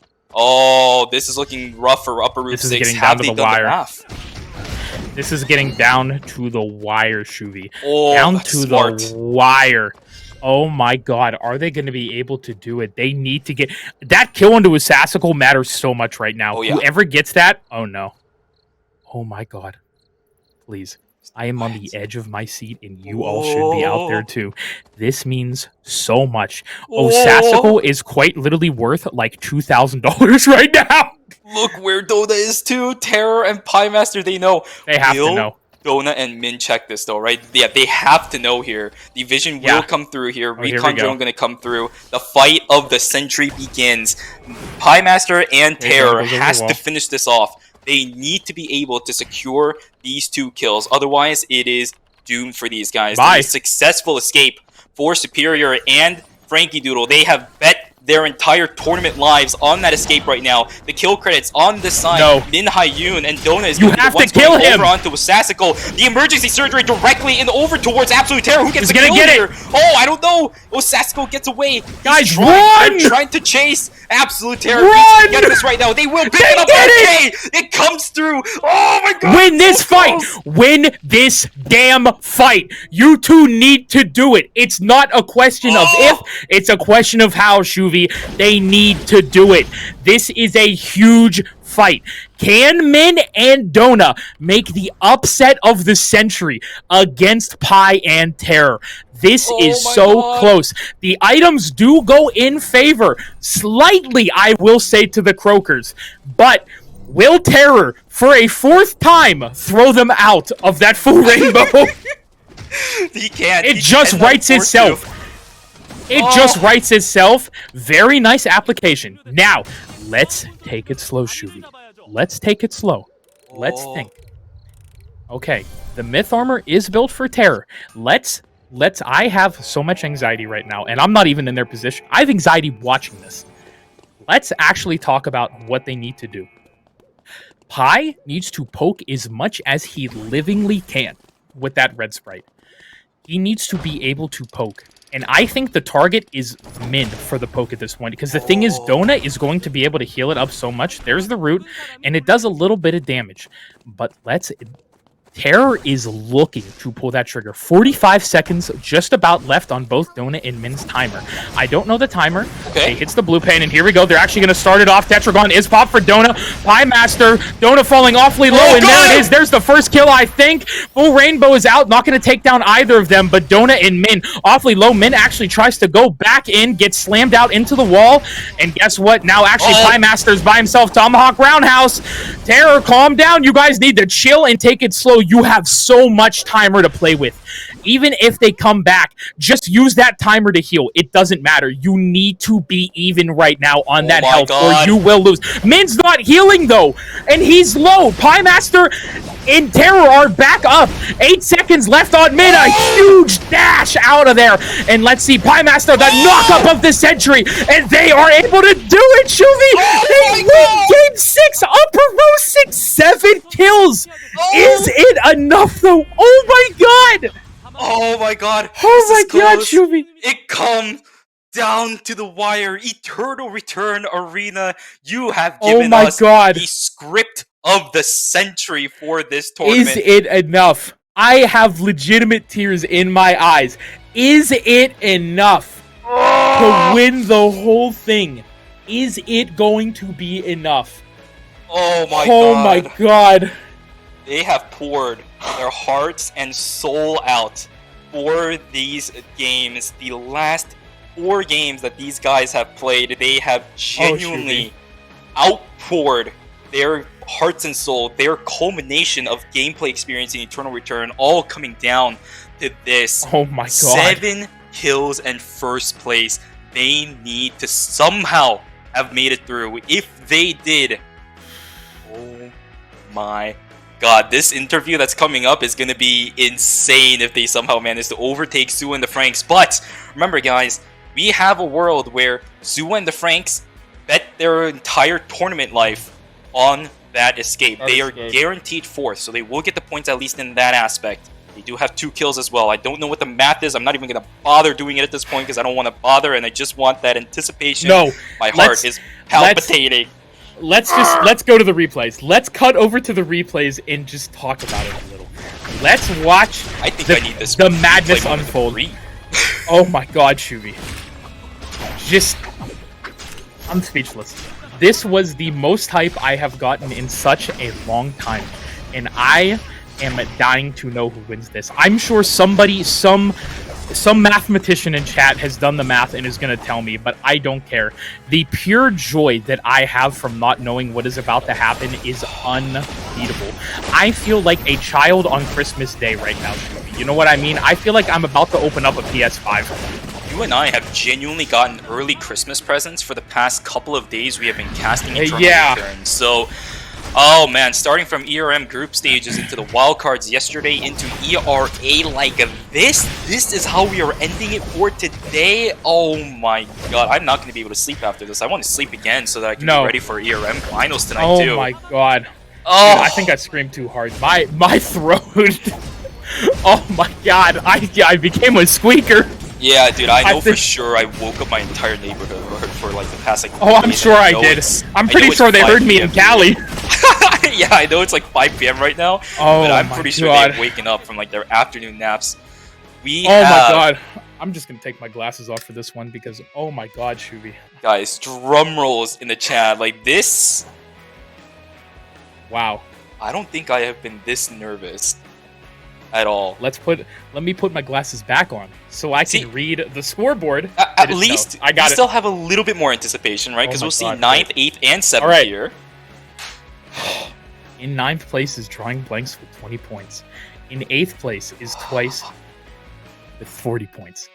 In 7th is going to be Diamond City Lights with 50. And please roll over that scoreboard so I can see. It's Sua in the Franks, actually. 295 points. Just beat out by 15 points, Shuvi. Oh my goodness. So close. Oh my lord. I am gonna take like this random moment to think about what was happening with Superior and Frankie when the decision to make that escape was called. I'm pretty sure while Frankie was staying alive, Superior was going ham doing math at that point, right? Oh, I'm sure he had the calculator up on his phone, just going like, okay, just leave. Just leave. We win. Just leave. Just get out. It's over. They can't even get enough kills to beat us. What a commemoration as well. What an end. Yeah. They win off of an escape after the back end of missing out on a Season 7 escape. This is a certified Season 7 moment, Shuvi. Oh my god, dude. Oh. I am so dead. What a my wonderful throat. Attempt. There is not enough water in the world to cool my throat down right now. Oh my lord. You went, Zerg, from 100-point lead to somewhere in the mid-50s to 130. Like yeah. To 80 to 15. I mean, didn't they both take 3 games? If I'm not mistaken. 3 games. Yeah. You're absolutely right. It quite literally came down to like a little bit of placement and a little bit of kills. Oh my god, dude. I screamed my heart out there. Oh my god, dude. My throat. Oh my god. I feel like I just got stabbed in the throat. Oh. That's what we ended on. That's what we ended on. That is indeed what we ended on. And congratulations too. I mean, congratulations to them again.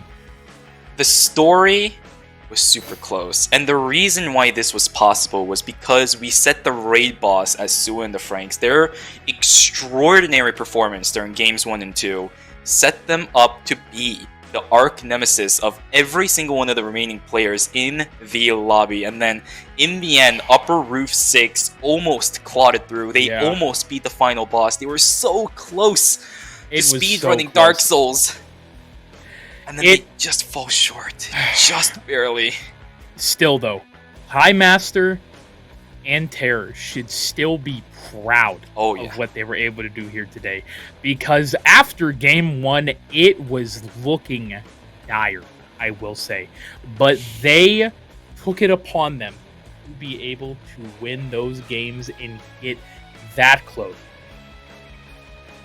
But Shuvi, I think we need a little bit of break, and I think we need to go and talk to our winners themselves. Sua and the Franks. Hello, gentlemen. Welcome. Congratulations hello. on the victory. Hello. Oh my God, guys! We screamed our hearts out. Me and Shuvi, we didn't know what was gonna happen. You know what? Let me just get right into it. How Superior? Were you banking on that escape there, or whose idea was that? Because oh my lord! Yeah, we were kind of both chatting to each other, thinking like how many points we needed. So I was like kind of crunching the numbers in, you know. But calculators out. Yeah. Wait, Super, did you It was unmute on Discord? really close. Yeah, it was only 15 points off. We had no idea if Terror and Pie Master were gonna do it, but oh my God, those were some games, boys. Congratulations once again, but wow. Man, yeah, Shuvi, what do you have to ask? You know, what's your thoughts? I mean, I don't know. Let's just begin this with how are you two feeling, right? Because you guys had such an immense performance throughout the entire series for Eternal Return Arena. You guys dominated for both the group stages and the qualifiers last week as well. You guys made it all the way to the finals, had immense games on your tag team performances as solo players. I know you guys come out as a duo, finally being able to put your two synergies together with the Sylvia and the Sua composition. How are you guys feeling right now? What do you guys want to say? Yeah, honestly, you know, like after all of my my whole ER career, I actually never won like an official like big tournament. So, you know, it does feel really nice to finally get a victory, right? Yeah, very nice win. And Frankie, what about you as well? Any specific thoughts about that? How are you feeling as well? Yeah, I mean, it was a lot closer than we thought it'd be. I think after we won the first two games, like, okay, surely it's in the bag. We can chill. But yeah, it ended up being a lot closer. Last one was stressful, but yeah, surely. Yeah, last game we were clenching. Yeah, I could tell because that. My goodness, and yeah, Superior. When you died, I got like, oh my goodness, I got so scared. But overall, guys. Just anything you guys want to say to the fans out there, you know, of the Doodle Nation and the Super Nation? Oh, yeah. I guess, you know, thank you for always supporting us. You know, hopefully you guys will continue to stick around in the community, and yeah, I think Frankie has some more. Yeah, no, Super. Okay, he's got me. Well, again, guys, seriously, congratulations to you two. You guys did absolutely amazing here today, and the last week as well. As these guys mentioned, make sure you guys also continue to stick around in the community because we have more competitive esports coming out where we're going to be seeing Frankie and the Superior hopefully competing in more tournaments, right, guys? Right? Yeah. I actually will be participating in the collegiate tournament coming up. So. Oh yeah, that will be the next one. Yeah, exactly. Oh, man. Thank you guys again for a lovely interview. And, man, Shuvi, what a crazy day it was for us. What a wild ride, and especially for all y'all in chat as well, man. Wow. This is the weekend. This is the weekend. This is indeed a weekend. One of the best weekends I have ever had when it comes to casting. And Superior, Frankie, Pie Master, and Absolute Terror, you guys have absolutely made my Saturday. I was pretty tired coming into this because we didn't get too much sleep. Yeah, we're exhausted. But this woke me up. I'm gonna have to somehow find a way to sleep again because we have another ERM session this evening. Yeah, it was really fun. Eternal Return Arena. I'm really glad it happened, and I really hope it returns. The format was amazing. Yeah, and you know, a little other few announcements like Shuvi just said. Don't forget, if you're one of the D-Gens like us, you can catch us casting ERM tonight. Same channel, 5 a.m. EST, 2 a.m. PST. And the Superior was also talking about, don't forget to sign up for the ER Collegiate Tournament if you're currently in college or a caster in college. You know, come chat with us, come talk to us about the ER scene. We'd love to have you. Shuvi as well, any other closing thoughts, my brother? Oh, I am done, man. I am exhausted. I had a lot of fun. My heart is still beating as hard as it can, and I just had a lot of fun. Thank you guys for playing, all the players. Thank you for all the people in the chat, keeping us entertained as well. We had a lot of people watching here today, and of course, to the production staff. I always love this. Of course, yeah. Same thoughts from me, guys.